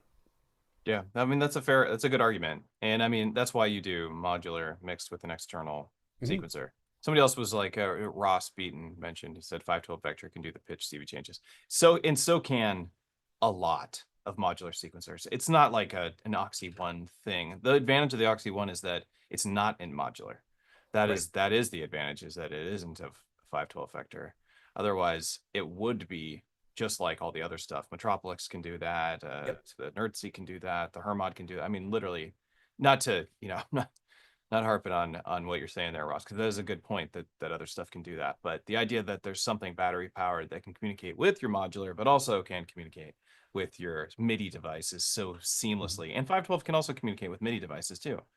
But you have to have a modular case because it doesn't come in an external battery powered box. And modular Yeah, cases aren't battery powered. So it's like, and that makes it really flexible too. That like if if something happened tomorrow and I had to do a show just with an external synth or two, or just with an Elektron box or two, if I had the Oxi, I can still perform in the same way. Whereas if it's something that's in the modular, it has to be in the modular. And I mean, you know this as well as anybody. The best thing about modular, like for me at least, the best thing about modular is the fact that pitch and gate are separated. And it just allows you so much freedom to do so many different things. And the Oxi takes full advantage of that. And it makes it so that you transfer that same pitch and gate independence into hardware boxes, right? Like I can sequence, I've got an SH101 right there. I can sequence the SH101 from the Oxi, and I can sequence pitch and gate separate from one another, which I couldn't on that machine. I can sequence an Elektron where I can sequence pitch and gate separate from one another, and I couldn't in the Elektron box. So it's like, that's why for me it's such a powerful thing, is just because it allows me to have that flexibility no matter what gear I'm using. well, And you then it's know fun what? because Now it's that like, I'm going to you've change, I'm going to use a different synth, or I'm going to use a different modular, or mix things up or whatever. Well, now that you've mentioned this stuff, watch the Deluge community devs add everything you just mentioned because that is what is happening with that thing. That's what's crazy about it. I And that's why love it's what they're doing, by the that's why way. it's I on think this it's the list coolest is thing. because they're out of control with the stuff I've asked them to implement some features, but they're like, you're just want it so that it looks a certain way because I want them to make a monochrome version of the LEDs so they don't do any color at all. I was like, I just want it grays. I was like, that'd be really cool. Just have it and make the keys always light up, but they haven't You and done I have that. talked But about this before, about like the aesthetics of gear. That's it's for me, important. my least favorite thing about the TR8 is the rainbow colors. Oh yeah, I'm I like, can't handle the just TR8's like make it aesthetic. normal. Some people really like the IRA or whatever look, and I'm just not one of them. Yeah, me neither. So something Me else that neither. came out. Let's jump to a new thing. Let's just jump to the spicy one because we can. Is the spiciest stuff of 2024.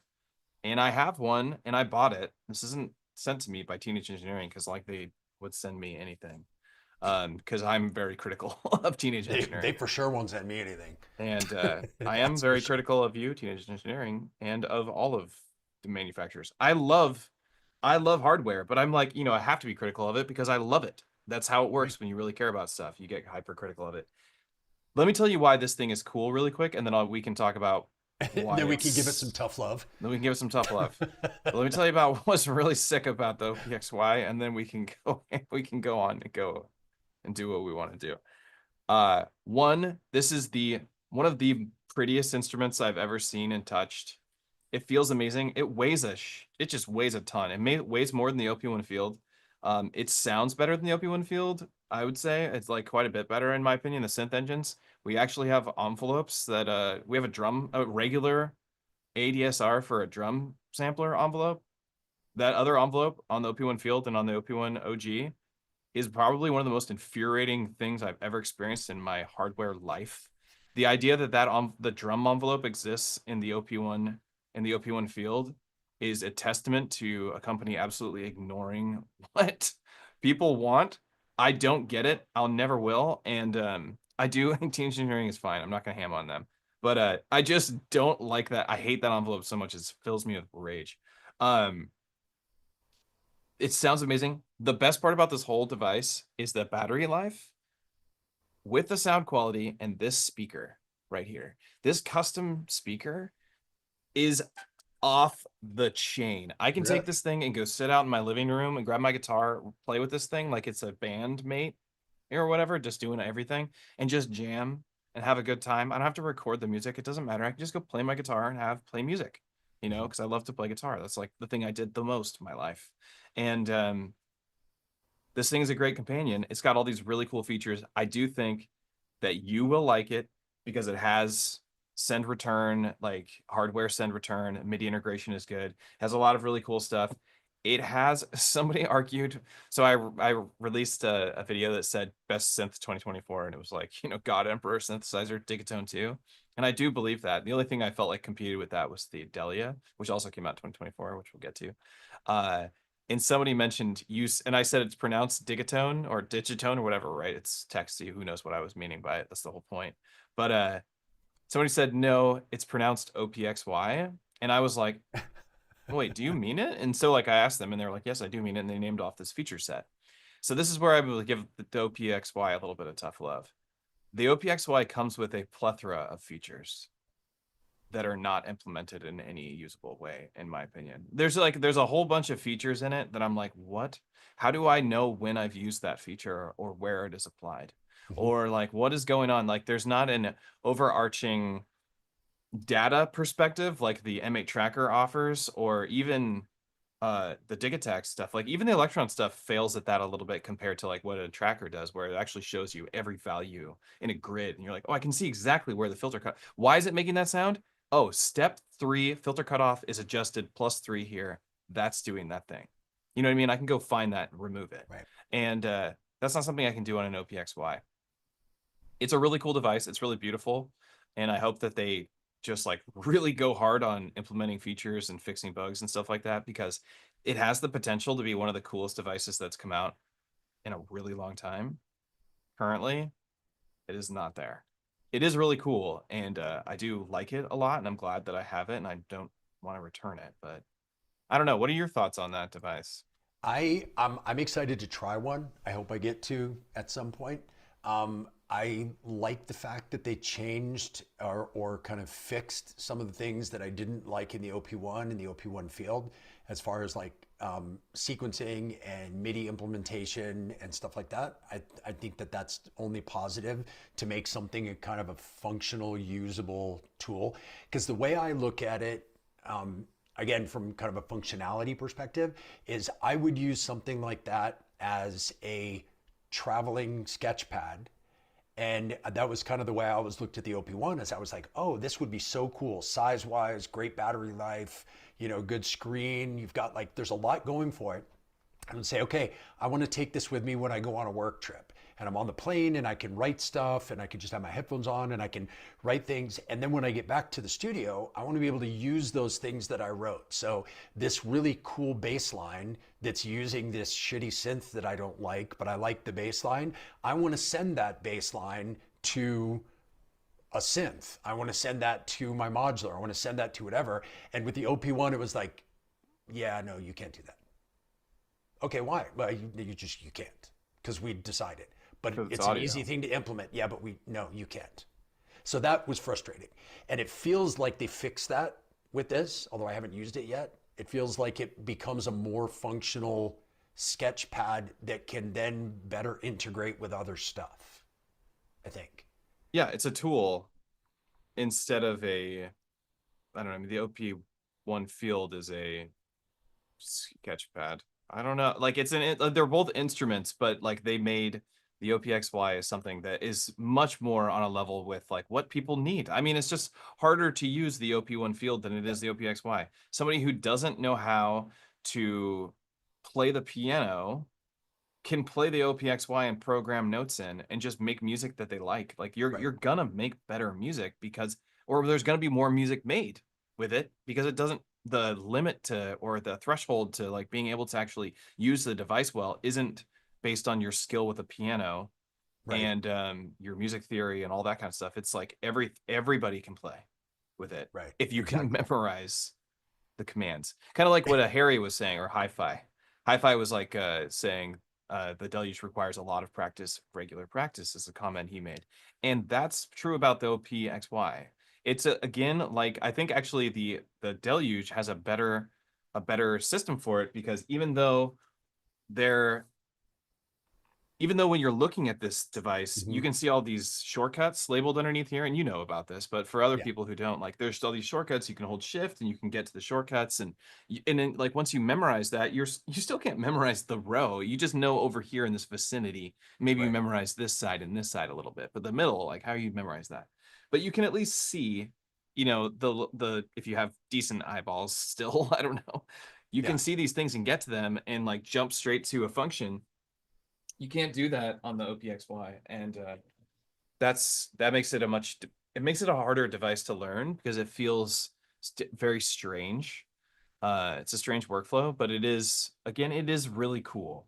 Yeah. Like, and when you I feel it and you love play their it, form factor. I love the yeah, look of it. Like when you said first, the first thing you said was it's beautiful. I'm like, yeah, it is. I saw it came out. I was like, oh my God, they made a black OP1. Like they made it for me. It's yeah, perfect. But it's like, yeah, it's a beautiful device and they did a great job of design. And even the graphics on the screen, I think they did a really cool thing with keeping it minimal and black and white. And I just like it. I think it's very cool. And, we were talking about like, you can't use the OP1 if you don't know how to play a piano, just as an example. Like it makes it much more difficult to try to put things in. The same thing, that I'm not a sample guy. We've talked about that a lot, and you are a sample guy. If you're not a sample person, the OP1 is not a good tool to use in your arsenal for writing as a sketchpad because your only option is audio. You have no MIDI option.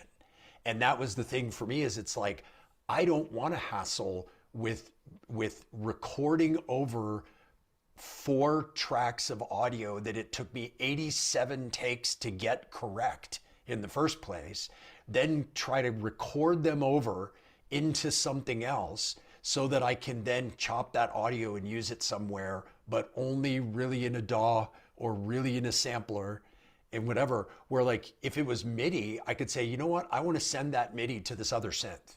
yeah. And there you go. You I mean, send it. yeah, it is definitely it's easily what it's almost like they shot themselves in the foot because I think a lot of people are not going to buy the OP1 Field now that the OPXY is out because it's what people really wanted Yeah. all along. And it is They'll really just make cool. the And OP1 more expensive now.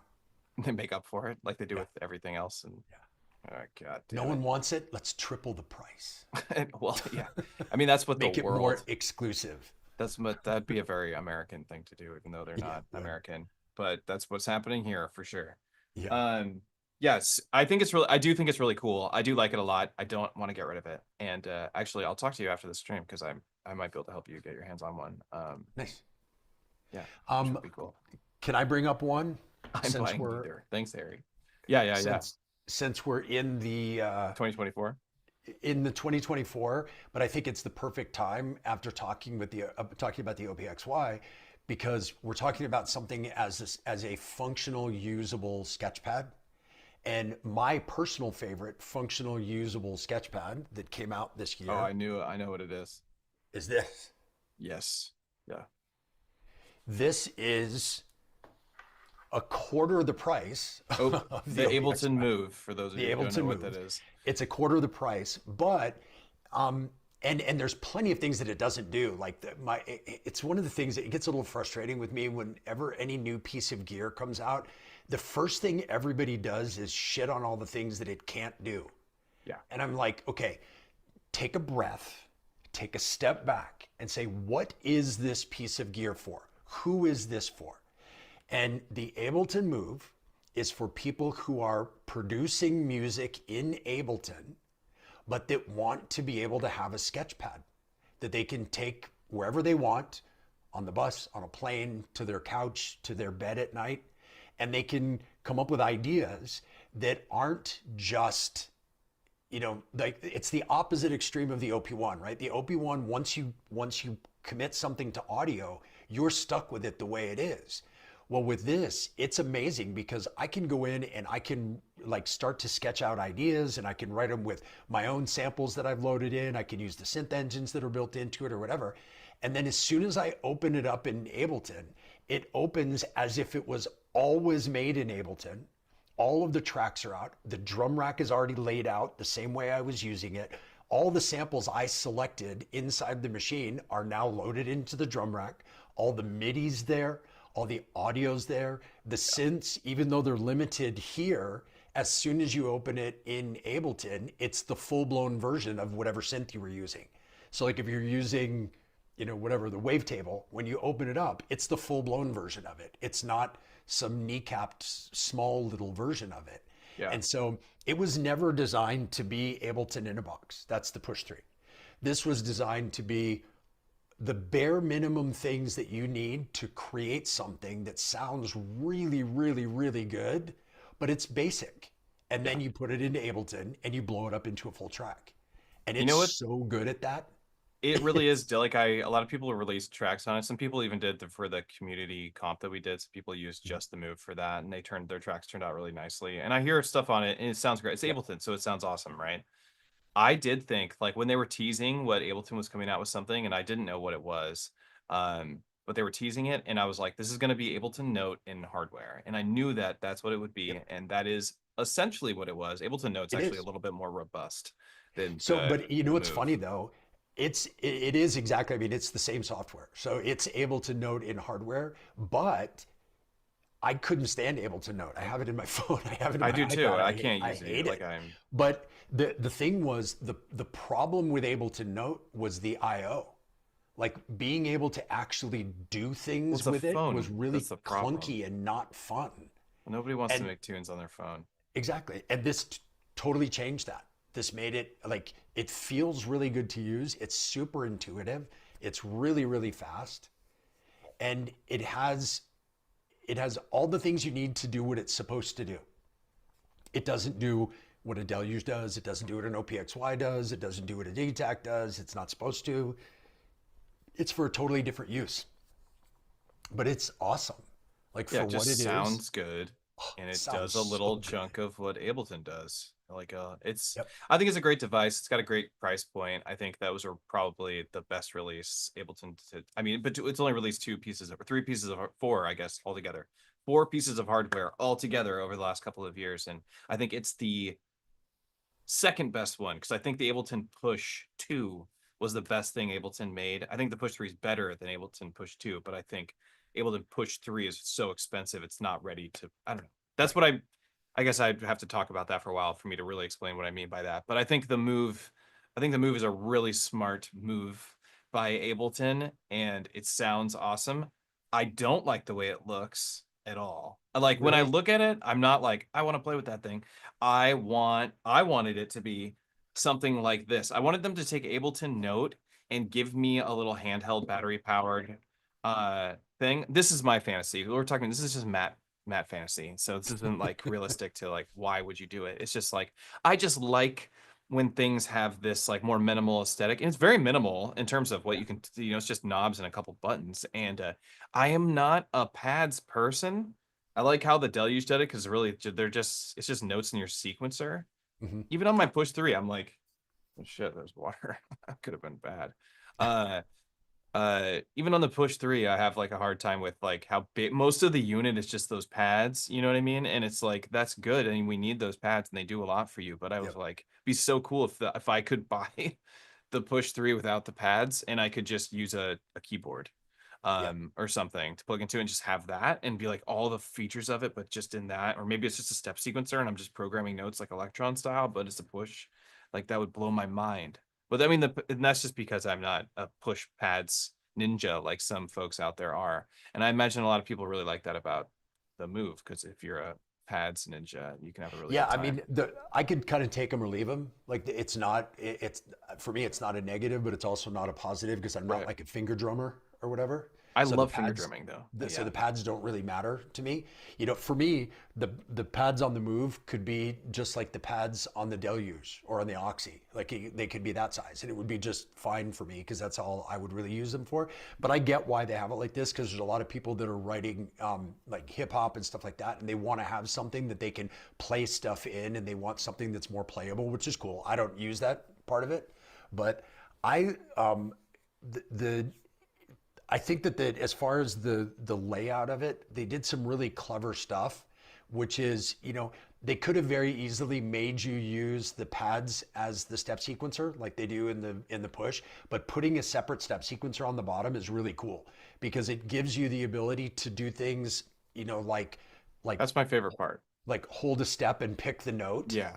and being able to do that. Like the It is rhythm can do. exactly.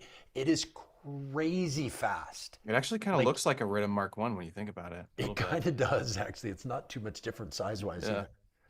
But yeah, it's I don't know. I think they did a great job with it. It has plenty of things that it doesn't do, but it's not supposed to.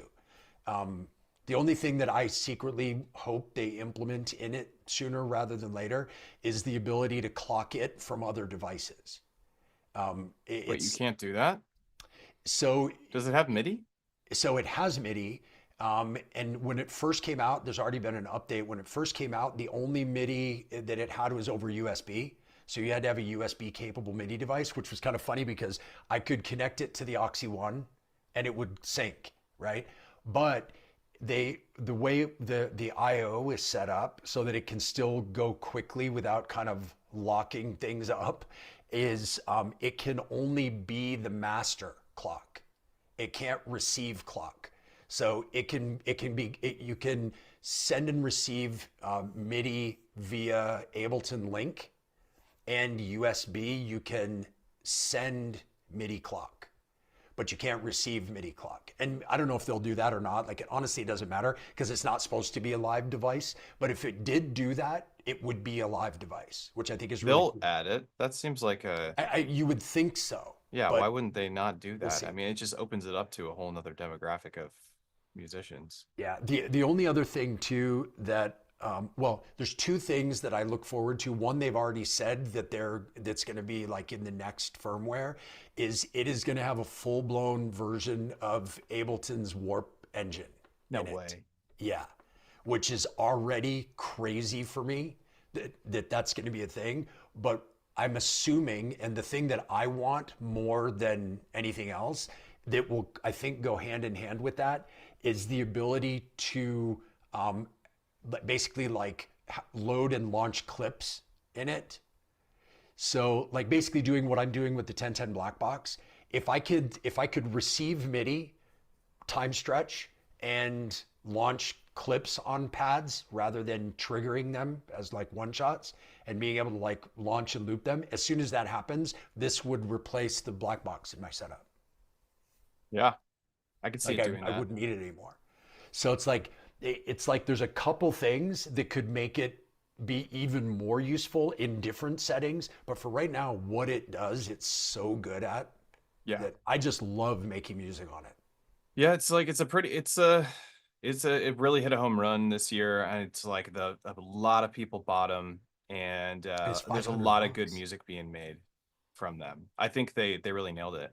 But Yeah, there's me another too. device out there that kind of reminds me of it that I also want to point out. I have a lot of these here today because You brought a lot of visual aids. yeah, Don't spill your water on your OPXY. I would do it just for the views. Let me see. Look, we got the Polyend Synth over here. I feel like it's really heavy. Yeah, Uh, like compared to Tracker Plus and Polyend Play Plus, yeah. they put more stuff in here. And I feel like the one thing that they missed is a battery. If they put a battery in here, man, right? They didn't. Let's just double check. Okay, no battery. So if they put a battery in this, Yeah. this would have been. I mean, this was a home run. Like this was one of the most Yep. popular devices in 2024 for like this is still a really popular device. Whatever they did when they did this, they need to take all of what they did here and port it all over to the Play Plus and the Tracker Plus, and they need to do it immediately because the UI that they built for this, do you have one? No. The UI they built for this is actually very attractive. It's kind of like what Korg did, another device from 2024, what Korg did with the new Micro Korg 2. Uh-huh. They hired a UX developer outside of Korg to design it to make something a little bit more colorful. And they did an amazing job. The UX on Polyend Synth is really, really good. It looks really nice. It's responsive. These controls have like accelerated stuff for them if you go quicker, which I actually never really like that stuff, but it does work well. And if you touch the knob, it's got like capacitive takeover, which is really cool. And the engines sound really good. The engines are the same as in all the other Play Plus and the Play and Tracker Plus. Nailed it. Multi-timbral polyphony across 3 different tracks. It's got its own sequencer and all that stuff. control knob per, destination. Like we have all the hands-on control that we need. Really small device. You can save stuff in it. It's got a bunch of different filter types, a bunch of different engine types. Definitely nailed it. They did a good job. This is probably their best release among, in my opinion, across all the pieces. If we were just talking like they were like captured a thought and they expressed it the best. Like they were like, let's just do the synthesizer thing and like let's just use some of the cool stuff we did from the Play Plus and from the Tracker Plus and from the hardware that we already own and put it in this, and they nailed it. And so this to Yeah, me, I've I heard a think lot of was people an talk about how good it sounds. it sounds really good. It's out of the park. And the tracker, so this is one of the things I used to do this comparison with like the tracker mini versus and tracker plus versus the M8 tracker, and it's like the synth, it's like those devices have polysynths in them. You don't have them in the tracker and the M8 tracker. It's got the same synths as the Play Plus and the whatever. It's got the Polyend Synth library, and the tracker has its own library. And like so you'd have this argument like, well, the Play and all those can do time stretch and they have polysynths in them, but they have their own workflow. And then we have LSTJ style workflow, which is really optimized and very fast, and using Nintendo's expertise for how quickly you can move around. That's what it adopted. It was like, it's a pretty smart move in my opinion. But the synth engines are off the chain. Like they really are super good. Like their acid synth sounds a lot like a 303. They did a pretty good job with that, and their polysynths sound huge. They sound really nice. So I am a fan. I do think this would be a good addition to you for you too. Like we're talking devices that I think you might like. Yeah, I think you might like this because I'll check it out this weekend in LA. you could it's got like some really crazy sounds you can do with it, and the hands-on control. Like if you took this with your Oxy to this sucker, put it on the side, like you could get, you don't care for polysynths as much, I think, for your shows, but you don't need to use them Yeah, polyphonically, yeah. But I think it's a No, good that's one. cool. I'll definitely check it out. It's one of those things I've been wanting to check out. You know, like the OPXY. Like it came out, and I was like, oh, that's really cool. But I'm not getting gear for free, and I'm not going to buy something that I'm not sure about. So it's like I haven't tried them yet, but I look forward to going to the show this weekend and trying some stuff like that. You're gonna like it, I think. Yeah. You should talk to them. Maybe they'll hook it Yeah, up, I'll talk. I especially if you know use it live. the show that I'm playing on Sunday night. I know Mitch is playing that show as well, so I'll go. Nice. Mitch is from Polyend. That's Yeah, who I'll go hit Eric's him up talking and be about. like, "Hey, man." Yeah, hey man. Mitch is real nice with his. Yeah, should We'll definitely do see it. if See what I happens think there. that I almost forget what his real name is, but the isobutane guy that Yeah, he's amazing. I actually got to play a show with him, and I mean, it was almost just yeah, he's so playing with good. him is Well, like holy shit. he played that show that you and I did a couple years ago on NAMM weekend, the one that Shonda put on, Yes, that's and right. he played like his whole show On the tracker, on a play, right? I he think it played was on a on Play and Play. tracker. It was a tracker one. Was He it? had no, somebody had a play, but it wasn't. He didn't do that one. But what he did, whatever it was, he did his whole show on one piece of their Yeah, gear, and it was like amazing. riveting. Like Yeah, normally when you see people do shows on a single piece of gear, it gets a little old yeah, because you don't really see what they're doing. His show was so good. super good. I loved it. Yeah, he's just a pro. You know what Yeah. I mean? It's like that's the thing. Like you think about this too. It's like, well, if I buy this piece of gear, I'm gonna sound like Circo. If I buy an Oxy, I'm gonna sound like Eric. It's like, no, you're not. You're gonna sound. Eric sounds If like I Eric buy an because Eric's OP1, been I'm gonna playing. sound like Jeremy Blake. Exactly. If I buy an OP1, I'm gonna be able to make tracks like Jeremy Blake. And it's like, It's no, you're like not. And like also, no, there's a lot more that goes into it than just the piece of gear. Besides your talent, there's more to the sound that you're hearing with all the right. other pieces of equipment added to it. But I do think that this is was a really cool release from 2024 because there's so many good ones, and like OPXY falls under those good ones too. So Yeah. Polyend, and so another one that you mentioned, I'll let you bring up if I missed, because I have the list here, but if there's ones that I don't bring up, but one that you had mentioned that came out in 24 was the Oxy Meta, the Yes. effects processor. So Yeah. that came out in 24, and that was a pretty big hit Yep. um, for live Yeah. performers. It's for live performance, if you're performing with modular, and if you like, it was funny because if you're the music that you're making doesn't need dramatic effects, right? And you just want to use transitional effects to kind of mask transitions, do build-ups and breakdowns and things like that. Very much the way you would with a DJ mixer and the effects that are built into a DJ mixer, or like in an RMX 1000 or something like that. If that's what you're going for, the Meta is awesome. What I always tell people, because they always ask me like, oh, why don't you use the Octatrack anymore? And it's like, because I don't need all that. But if that's what because you're you trying to need, slim down, I thought. Like it seems yeah, like for you for it was sure. like I'm trying to travel and play shows, and you're like, and your setup has grown so much that it's like something you had to cut fat somewhere, and there was Right. something that And gave you honestly, enough. for what I was using the Octatrack for Yeah, and the performance template, that I found myself using, I was it's like the basically same using, effects every I time. was using like high pass filter, low pass filter, and the Circo riser. Well, all of those I can more or less get out of the Meta, but I can't do any of the other things. So if I had been using any of the other things regularly, I would be like, yeah, I can't, I got to do this.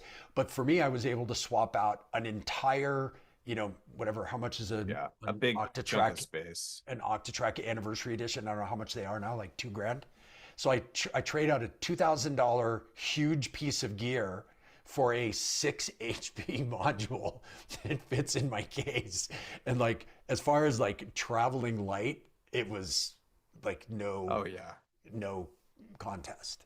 Oh yeah, NTS3. So Eric or Harry mentioned just now, or Hi-Fi, the NTS3 that also came Mm-hmm. out in 2024, and it also does effects Mm-hmm. like the Meta. And but I have to say, and I've heard the Meta effects; they sound great.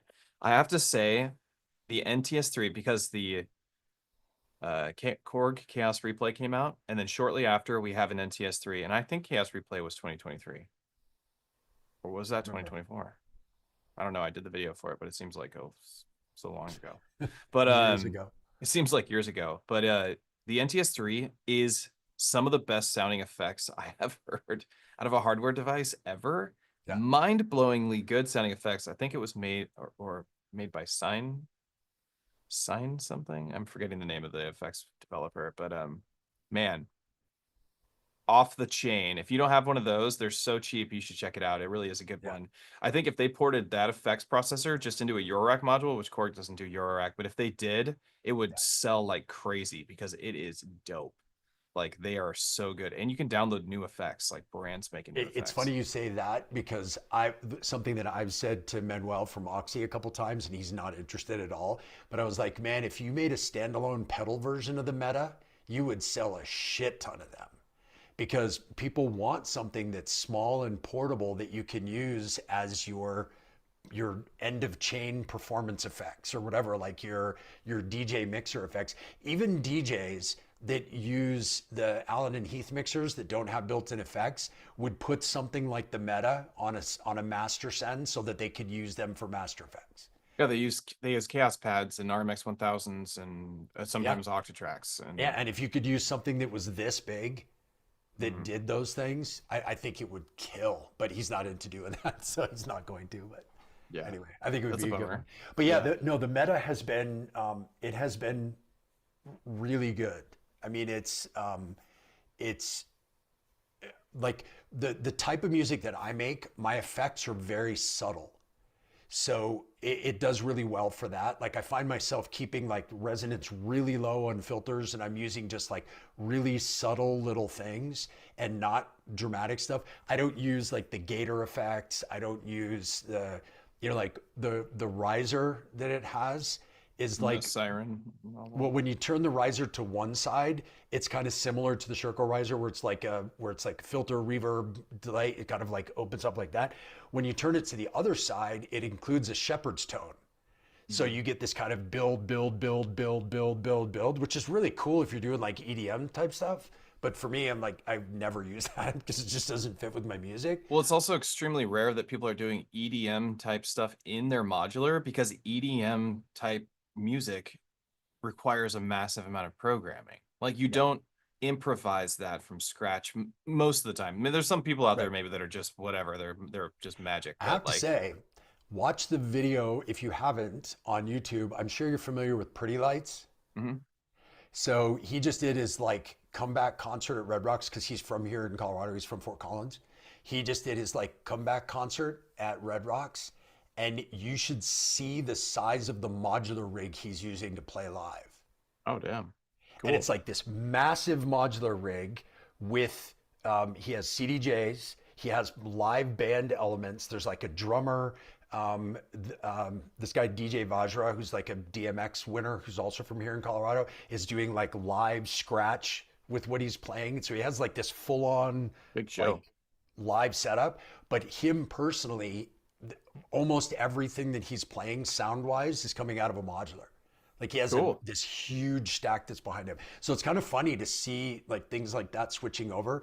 And one thing to note as well, I have this thing that I think that there's about to be a huge kind of revolution in live performance in the dance music world because people are getting fed up with like push button DJs and they don't want to see the same stuff over and over again. And now that like we were talking earlier about the music is just like it there's I saw a statistic recently that there are 150,000 tracks a day released onto Spotify and the It's platforms that are out way there. more than I thought. So it's almost 1 million tracks a week that are being released right now. So you're just going to get buried in that. And the fact that AI can generate the vast majority of music right now, like it's just getting better and better. Like somebody said the other day, that as good as AI is right now, this is the worst it will ever be. Mm. So it's just going to keep getting better and better and better. So the value of the actual production of the music, which means DJing by proxy, goes down. And so where there's going to be value is going to be in live performance because you Or in your can't. prompt engineering. No, but I mean like for an audience. Oh, The yeah. value to an audience is going to be a live performance, is being able to see an artist. They still want to hear dance music. They still want to hear electronic music, whether it's EDM, whether it's techno, whether it's whatever, but they want to see people making it. And I think that a proof of this is that Carl Cox, who's probably my favorite DJ of all time, he's had a 40-year career because he's always been on the leading edge of the next thing that was about to come out. And as soon as it gets popular, he moves to the next thing. And he's been doing that for decades. His stage at the Ultra Music Festival in Miami this year, coming up in like 2 months, he does this, what's it called? The Resistance stage is his stage where he basically invites people. And it's one of the biggest stages at Ultra. It is 100% live acts. Cool. There are no DJs, including Carl Cox. He's debuting. He's been doing a hybrid live set for a couple of years now, but he's debuting at Ultra this year. His 100% live show. So there's going to be no CDJs, no prepared music. I mean, prepared obviously in sequencers and in things like that, but Right, it's right. all going to be performed live. He's not hitting play on us on Nope. stems. I And understand. every artist playing his stage, which is one of the two main stages at the Ultra Music Festival, is going to be all 100% live acts. Cool. Well, I'm glad to hear it. You're right. And it makes sense that with AI coming out, that people are going to be hungry for seeing humans Mm-hmm. doing things and not sharing as much, but sharing their process of doing it, which is Yep. great because that's right where I'm positioned. Exactly. And that Come is around to all I me. care about. And that's how I feel too. But I also I do love my DAW. I love Mhm. the DAW. I'm not a DAWless producer. No, I'm the same way. Yeah, I love hardware because I'm infatuated with the idea of I'm infatuated with the gadgets and gizmos and like having fun in an ecosystem. But I'm a DAW producer. If I make a track, everything goes to my computer and I Mhm. master it and I do all that whole part. Like that's important, man. I love my DAW. I love Bitwig. I don't love Yep. Ableton. Not gonna lie, but I love Bitwig, and I will always think it's just amazing. And but I keep thinking about putting it on my Steam Deck and just yeah, I can get this new audio interface, throw Bitwig on my Steam Deck, plug it into that, and I have this thing. I don't know. It's an idea though. I don't know. Yeah. It might be a No, stupid I'm the idea. same way. I mean, that was probably the main reason why I came up with that newest course was just that, is that I think this whole Dawless thing is just like so overblown because like why limit yourself? Use a DAW for what it's great for and use hardware for what it's great for and get the best of both worlds and combine them together to have the most fun you possibly can and make the best music you possibly can. Like Yeah, why have the would most you fun not do possible. that? That's definitely the most important thing to me. Yeah, I mean Is for me the hardware side is fun and the yeah, DAW side is that's why I way like it. more capable. Yeah, So way it's more like, well, capable, but why not as not fun. put those together? Exactly. And I feel like, and I think like when you're really young and you're getting into music production, I think this could be true. I don't really Mm. know, but I feel like when you're young, use everything Pat says. Yes, Pat, that's what we're saying. Yeah. I do think that when you're young, like young, like teens, early 20s, and you're getting into music production and you get on your computer and you bring up a wavetable and you start scanning through a wavetable and you're just like, it's like you're just having an orgasm, an eargasm. You're like, oh my God, this is so cool. You're scanning the Yep. wavetable on your computer and you go in and it's got this, and this. You got this huge suite of stuff, and you're just like, wow, all the sounds are endless. The just hearing the sounds themselves is enough. Just hearing them is enough. But as you progress, I think in your music production, often, I think just the sound alone starts to be like you start feeling a little used to hearing it. You know what I mean? And you Right. start feeling like, When you I start want to thinking like, now, what can I do with this? yeah, or you start thinking, I want to have a different process on how I get to the sound. Like Mhm. maybe I don't want to go through the same process every time to make the same sounds. Maybe I really want to I want to see the buttons with, I want to actually be able to touch the device Mhm. and pick it up and move it around. And I feel like that's something, and I'm not saying that the young people don't like that too. My point is that when you have less experience with it, that is easily enough. Right. And that as you get more experienced, you start feeling like I want to touch more stuff. I want to get back into touching things with my hands and feeling things and seeing, and there's something about that. I might be totally wrong and speaking out of turn at all. Like No, I think I don't really I know. totally agree with what you're saying. I actually talk about this a bunch with my students where we talk about VCV Rack because they always ask me like, hey, I'm You always thinking want the real about thing, getting right? into what's that? You always want the real thing. Yeah, well, it's like they're like, I'm thinking about getting into modular. What do you think about VCV Rack? And I said, I think it's awesome as a way to experiment, explore, see if you like the idea of patching things and moving things around. But you're missing the number one best thing about modular, which is the hands-on part, Yeah. because it's not cheaper, it's not easier, it's not more functional, You're it's paying not for whatever. hands-on control. Exactly. And it's Yeah. it's just way more fun to use. Yeah. So VCV Rack is cool if what you want is the sound Exactly. or the flexibility of patching, but you're missing the most important Or a part. You're missing the tutorial. most fun part. There's some really VCV Rack is a conversation we could have for 10,000 years. I remember working at the modular shop. VCV Rack came out and we were like, thank God VCV Rack came out because now we're gonna get more sales.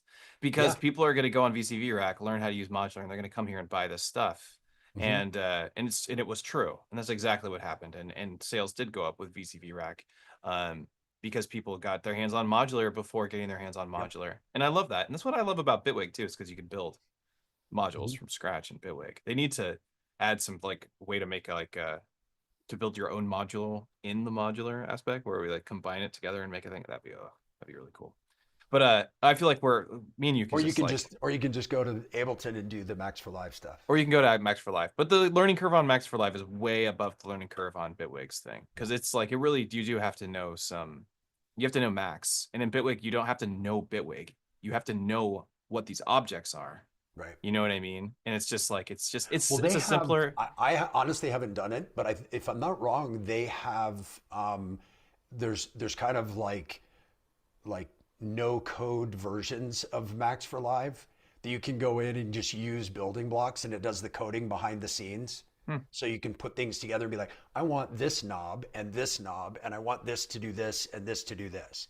And so you can make your own devices. I think that's what You I've can heard. also, I mean, Max is But way Ableton's built on Max. I mean, Max is way deeper than what Bitwig offers. I mean, the grid is what Bitwig is built on too, and it's like its exposed version of it. They're very similar and they come from the same development team initially.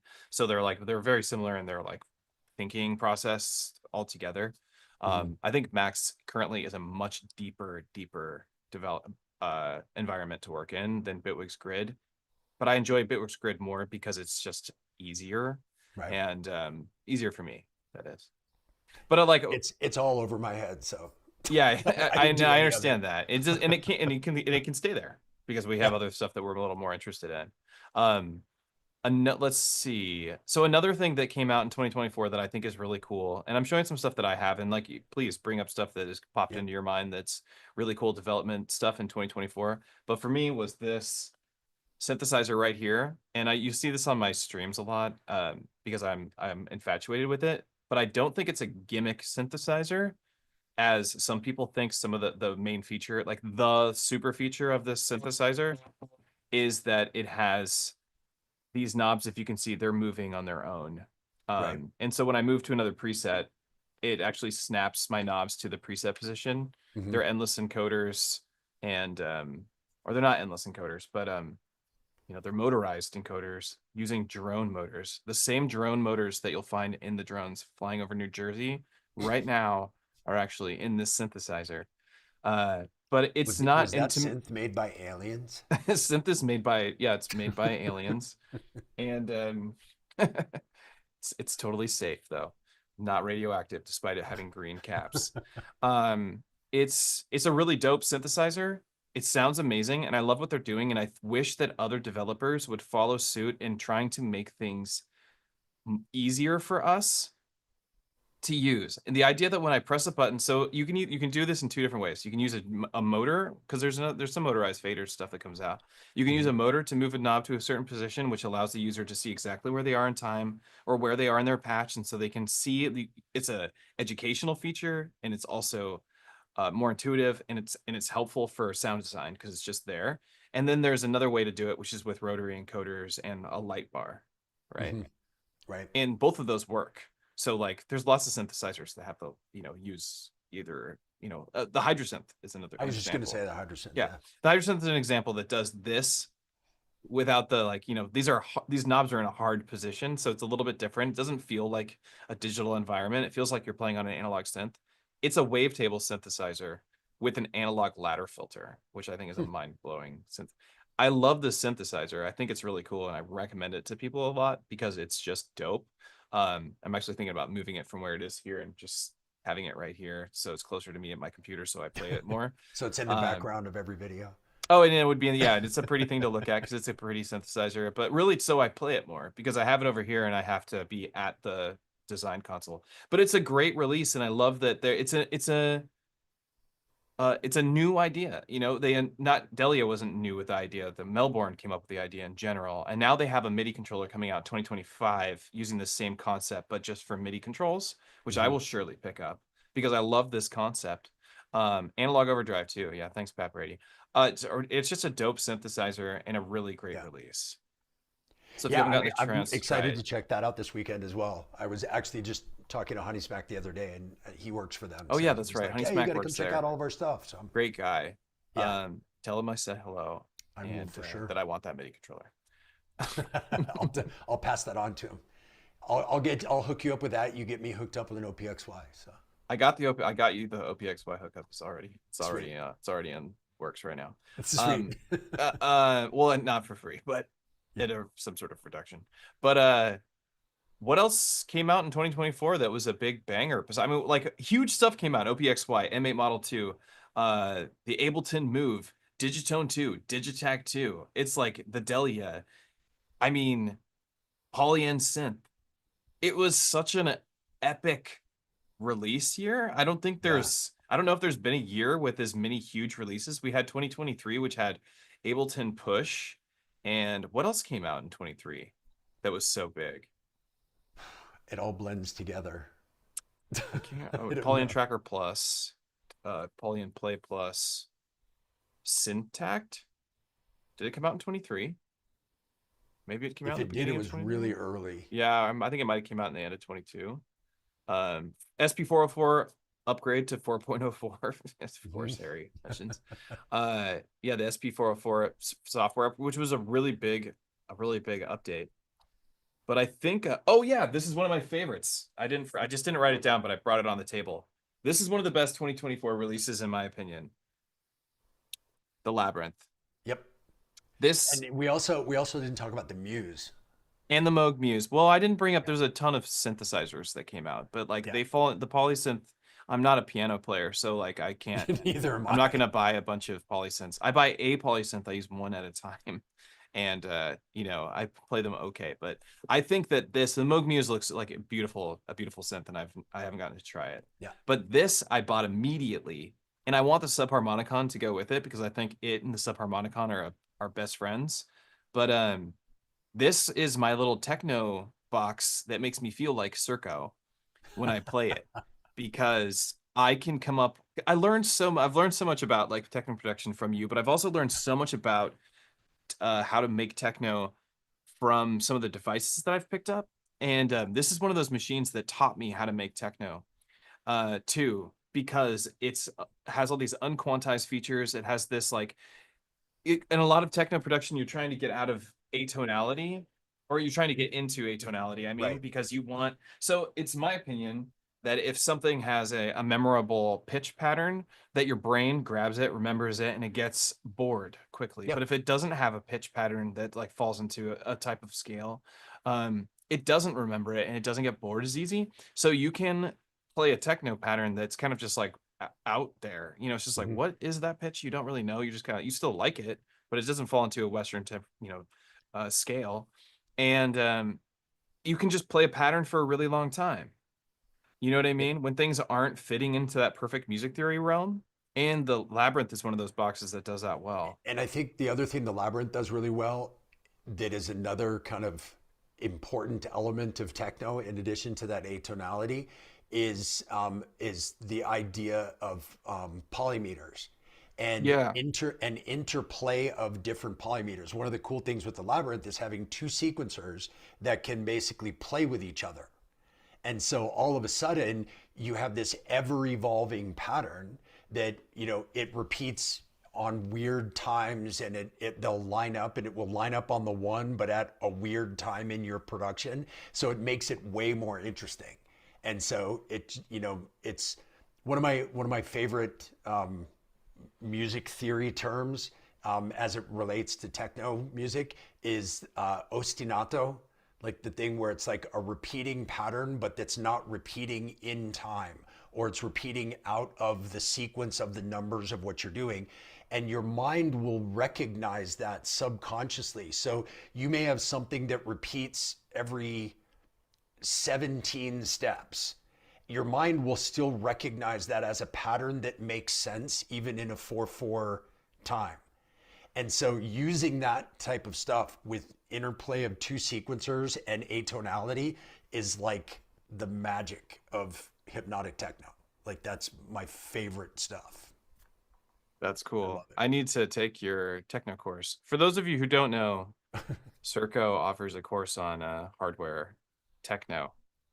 Most specifically, I mean, it does teaches you everything that you need to know about hardware music production. But if you really are into techno, you should check out Circo's classes. I've met a lot of people who have done them, and they all Nice. vouch for it. So Awesome. you did a really great Yeah, job with it's that. like I have two different courses. One of them is really focused on improvised live performance, Mhm. and the other one is focused on hybrid production. So between using your hardware, what I teach in the hardware production thing is how to use your live hardware rig to produce in the DAW, that by multi-tracking and doing all that kind of stuff, and then also how to use things that you make in the DAW in your hardware setup. So making samples or sounds or one shots or things that you can then take into that, and kind of that cycle of using them all together and getting the best out of both of them.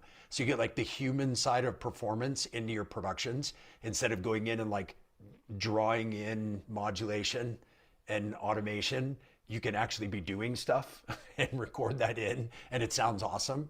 But then you can also get the power of going in and saying, I want to take this, like I'll multi-track as I jam on my live rig for 3 hours. Then I'll go back and I have 3 hours worth of multi-track sample packs in there, and I can just chop those up and use those however I want, and make tracks with them and do whatever. So it's a ton of fun. That is cool. Yeah. I mean, I haven't taken the course, but I know you. So I imagine it's really great because you've taught me so much about a lot of techno production, which Thanks. has been so useful. I love making electronic music. I love making techno. I don't Mhm. particularly listen to techno very often. I write a lot of it though. Yeah. And I try to write a lot of it, let's put it that way. Sometimes I nail it. I feel like I've gotten to a place now currently after years and years and years of trying to make techno where I can consistently sit down and just make it now, where I'm Mhm. like, no, that's definitely it. I have some rules that I follow. Like instead of like adjusting the pitch of an oscillator via the notes, I always do it with the oscillators now. Mhm. And that's made it better for me. So on even on Elektron, if I except for the Digitones, it doesn't offer that, but except for in the new Wavetone synth. But if I want to adjust the pitch of something, I go in and I start dialing it, and then you'll find these like weird sweet spots where it's like not quite where it's supposed to be, and you're like, damn, that's sick. That's techno. And Yep. I was like, that's when I hit the techno spot. When those concepts started to like materialize for me, which took a long time. If I could have just taken your course and learned that stuff immediately, but for me it took forever. On that advertisement, if you want to learn a lot of electron stuff, I'm here to help you. If you want to learn how to use Octatrack, but Yeah, I don't I know. can't tell you how many times I recommend your stuff for that. People will send me messages like, "Hey, how do you do this?" Or they'll say, "Do you teach this?" I'm like, "Yeah, no. Call Matthew." Oh, Like it's his thing. thanks. He's the one. Like if I have questions about the Octatrack, you're the one that I call. Not, because it's like I know little bits and pieces of things, and there's certain things that I know really well, and there's certain things I don't know at all, and you're the guy. Like I always send everybody to your stuff, Oh, thank 100%. you. It's like, and we all have to stay teachable because there are people who have taught me so much, even now, about the Octatrack. There are Yeah. things like in devices like the Octatrack where I was like, oh, I didn't really realize you could do that, or I didn't think about that. One was like when you were like, you should send, you took one of my templates and you took the cue out and you ran it back in, and I didn't even think about that, and that was like your thing, and I was like, oh, you just totally enabled me to like put this into this thing and help get this out to a lot of people because of that, because you showed me that. But there's so many times where I see somebody else doing something, I'm like, oh, some of these devices are so deep. But It's funny because I was talking with Ura about this not too long ago. We were talking about how much we like to watch other people's stuff on YouTube, because even if it's not exactly the music you make or whatever, you're always going to learn something, right? And that and it may not be something that you're going to learn like I'm going to use this one to one in my stuff, but it'll spur ideas, and all of a sudden you'll be like, oh wait, but what if I did this with this instead? And I love it. Like I love watching. I'm hooked on watching other people's YouTube stuff. That's why I'm always on your streams, because I'm like every time I watch your streams, I'm like, no, I'm going to learn something for sure. And it's the same with like a lot of these other guys. Like I watch Ricky's stuff all the time because every single video I learn something. Every video. And I'm not making house music anymore, but I can always apply what I learned in his videos to my music. Same with Ura's stuff. The same with like any of these guys. Do you ever watch Marlo Diggs? yeah, he just made an Octatrack video recently. Oh, that's right. He just got one. I saw that. I didn't watch the video, but I saw the thumbnail to it. I love his stuff, and I definitely don't do sample-based boom bap hip hop, but I love watching his videos because I Right. really enjoy his process, and it always gives me an idea of something that I should try or something that I should do differently. That's what I love about. Or like John Makes Beats, or Yeah, like yeah. any of these guys. It's like I love the idea generation that they do. This is what I love. In like, okay, there's now that we've talked about 2024 releases. If anybody has, I hadn't mentioned any. I made the list was like we have like 10 things on there that we talked about. But if anybody has anything to add to the list, please do them now before we just talk. But one thing I really like about like, and a lot of people call it synth tube. I think that's disgusting. I don't know what it is. I don't want to be called a synth tuber. I do not like it. But there's just something about it that I don't like. I really am just fascinated with I just love community, and I know that I can't connect with all these people in Yeah. person. It's impossible. So streaming is the way to do it. And I love the idea. I said this once in a stream where I was like, growing up, I don't know if you had any siblings growing up, but and you're older than me, so you Yep. grew up in a time that maybe this wasn't happening. But when I grew up, Nintendo NES was a thing. And I was pretty young when Nintendo came out. And but I was playing a Nintendo. You were probably playing an Atari more than me. But I was just gonna say, for me, it was like an Atari, you were like the playing original Atari, Atari. yeah. And I was playing Atari too, because my grandmother had one. But I was playing a Nintendo, and I'd had my little sister would be there with me, and my sister was 4 years younger than me, and my sister would be sitting there with me, and I'd be playing the Nintendo. And it was the moments that my sister came down and sat with me while I played that I enjoyed the game the most. Yeah. It was something that she didn't play with me. She didn't want to play. She didn't know how to play. It was beyond her Right, but capability, she just but wanted to hang out with you. she wanted to hang out with me, and she wanted to watch the Hmm. process of the game. And those are good memories for me. And when I had an older brother, and my brother would sit down and I'd play with him, or he would play and I watch him, and he's so much better than me because he was older. And I enjoyed watching and being with him and doing that Yeah. process, not just being with my brother, but being with somebody while they're doing this. And it was just, but also of course family. But there's something about that. That's what this is to me. I'm like, this is our game. The game is how good can we get at this stuff? How good can we make the music on this gear? And we have this audience that we do that with. And I do it as a viewer with you and so many other people on YouTube and Twitch and other platforms that are doing this live, and people do it with me. And it's my favorite thing in the world. Like what we're Yeah, no, doing me right too. now. I love the, especially it was a conscious Bye, decision that I Harry. made almost exactly a year ago to basically stop doing regular YouTube videos and just stream, because I love the interaction part of it. I was going bonkers, like make a video, spend hours editing, which I hate doing, and then I would just put this video out there and I would just like put it out and be like, all right, well, I'm gonna go grab some dinner now.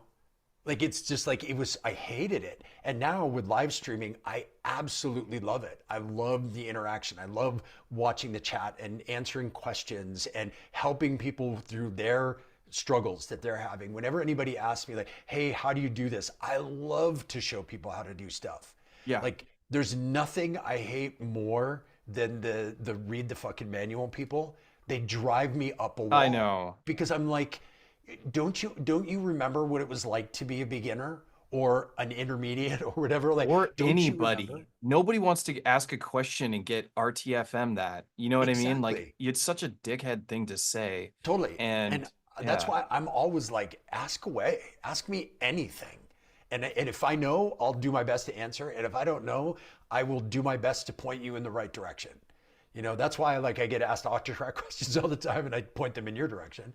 But it's like the the thing that I love about the streaming side of it is the interaction, just like what you were saying. Like we can sit alone in a room and do this stuff by ourselves, and that's fun and all, but it's the interaction with people that makes it just that much better.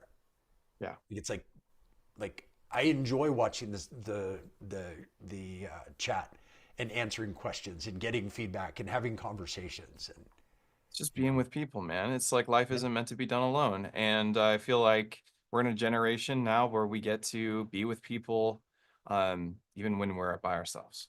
yeah, And I think that that is, that's one of the cool things that we've gotten from the internet and from music sure, production technology, like music technology that we didn't have before. There's a lot, I think there's a lot of worse things that we've gotten from it, but I think yeah, it's one of the good things that we got out of it. And I'm pretty stoked about it. And I feel like devices yeah, like the M8 or like check this out. This is like what blows my mind is bam, we jump over to the M8 display. It says it's not connected, but yeah. because I'm having I don't know what's going on, some sort of USB issue. Computer issues. God damn it. But Yeah, it's like it's one of the things like with the courses that I teach, and it was kind of a side effect. I didn't really expect it to be. I knew it would be good, but I didn't expect it to be like the most liked part of the course. Is the fact that over the month that people do the course, there's 8 1-hour sessions that we do together as a group via Zoom of yeah, everybody that's in that cohort of the course.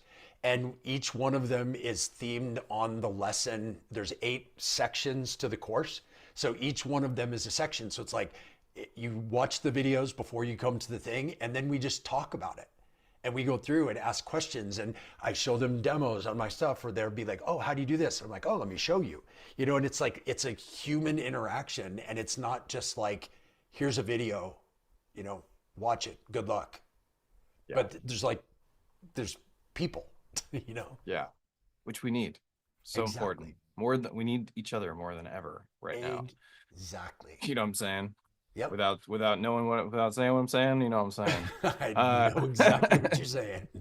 well, I think we've gone through the list, and I do want to mention that before, before we've been doing this for a couple hours, that there's some shows coming up, and I would love to get Modbanks going in Colorado. I don't know if that would Yeah. ever be something you'd be interested in helping me with, but that would be really cool. And so these are the shows that are coming up. We have one in Portland, and we have one here in Seattle. The Portland's on the 31st of this month, and the Seattle show is on the 28th. You can see these amazing artists here. Ilzig, Project 32, Tech Fro, Freddie M, and the Quarter Deaf are playing here in Seattle. It's going to be really cool. This is a really fun, free meetup here in Seattle. And then on the right-hand side, we have Afuk, Hecklifter, Tech Fro, again, double dipping, and Normal Corey with visuals by Cyclop Toad. Their visuals are by Ben and Magic Eye in Seattle. But you should come down and check out these shows. These are Modbang events. This is something that I started years ago, and it's been going strong, and we're booked out for months and months and months at both locations, which is so cool that we're just like, you know, this whole thing, this YouTube channel, everything that me and you are doing right now, that for me, this is all about building the hardware electronic music community, talking about gear authentically, not doing it for a buck. No one's paying us to talk about gear. We're doing it because we really like talking about it. And this isn't sponsored by anybody. I said sponsored by Modbang, but it's my company. So like, I'm not We paying do this myself. because we hate to make money. Yeah, we That's hate why we do money. this. Exactly. Yeah, we hate making money, but we love making music. And I really want other people to enjoy it too. And I want them to join in. And so that's why we got together today and talked about this. And I love hanging out with Eric, aka Circo here. And Same. I'll put a And let link. me just vouch for the Modbang events. I've actually played both the Seattle and the Portland ones, and they're tons of fun. The people are awesome. It's a great time. So You've if played you're a in the lot. area, if what's that? You've played many of them. Yeah. Yeah, there's only a couple. You've played more than most, I'd say. Oh But yeah. yeah, no, it's cool. And you're not even from here, which is Yeah. awesome. So Speaking, I have a show coming up not too long from now that I want to talk to you about because maybe we yeah, can do something together. But it's going to be in Vancouver, Canada. hell So yeah. might have All to right. Yeah, put get Jay up on something that. together. Jay Hoskins over there. He's always down to play shows. Yeah. He's played Modbang a couple times. Yeah. Should That definitely would hit him be. up and get him over there. That would be super fun. Yeah, It so would be. I have LA coming up this weekend. Then February is where Richmond, Virginia, and then March here in Colorado Springs.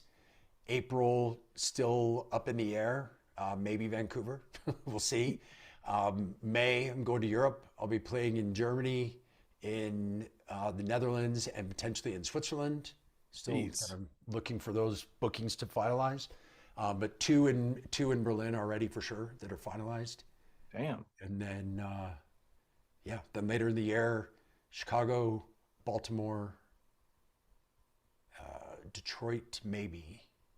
So we'll see. But Dope. Yeah, yeah, go to Circo's shows. He's a great lots of performer. travel. Eric is the real deal in terms of like a person who's hardcore about hardware electronic music and actually going out there and playing those shows. So learn from him, take his courses, do all those things, and help support the community, because he's teaching people, and I think he deserves some of that action, some of that pocket action, you know what I mean? And I mean your money.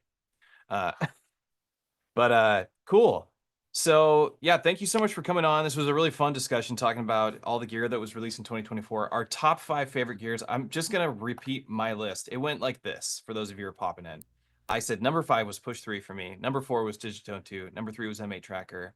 Number 2 is Dig Attack 2, and number 1 for me is the Octatrack. For my top 5 favorite pieces of gear of all time, that's the list currently, right now. Eric's number 1 was the Oxi, and I knew it would be, of course. But yeah, super fun hanging out with you, Eric. And thank you for doing this, and thanks for indulging me on such a long discussion about hardware electronic music. I think the timing is perfect. I think my mic battery's running out. So Cool. Well, yeah, I nailed it. This is my little bit of EZBOT magic going on right here. So, awesome. yeah, Well, thanks for again. having me. I appreciate Absolutely. it. Thanks for having me. Always fun. And let's do it again another time. Yeah, let's do it again soon. And a show sometime soon too. Let's do a show for sure. I want to play some techno with you. Awesome. So I can feel bad about my techno. No. All right. Cool. Well, thanks, good man. to see everybody. Appreciate it. Thank Yeah. you all. Thanks everybody. Thanks for hanging out. Thank you.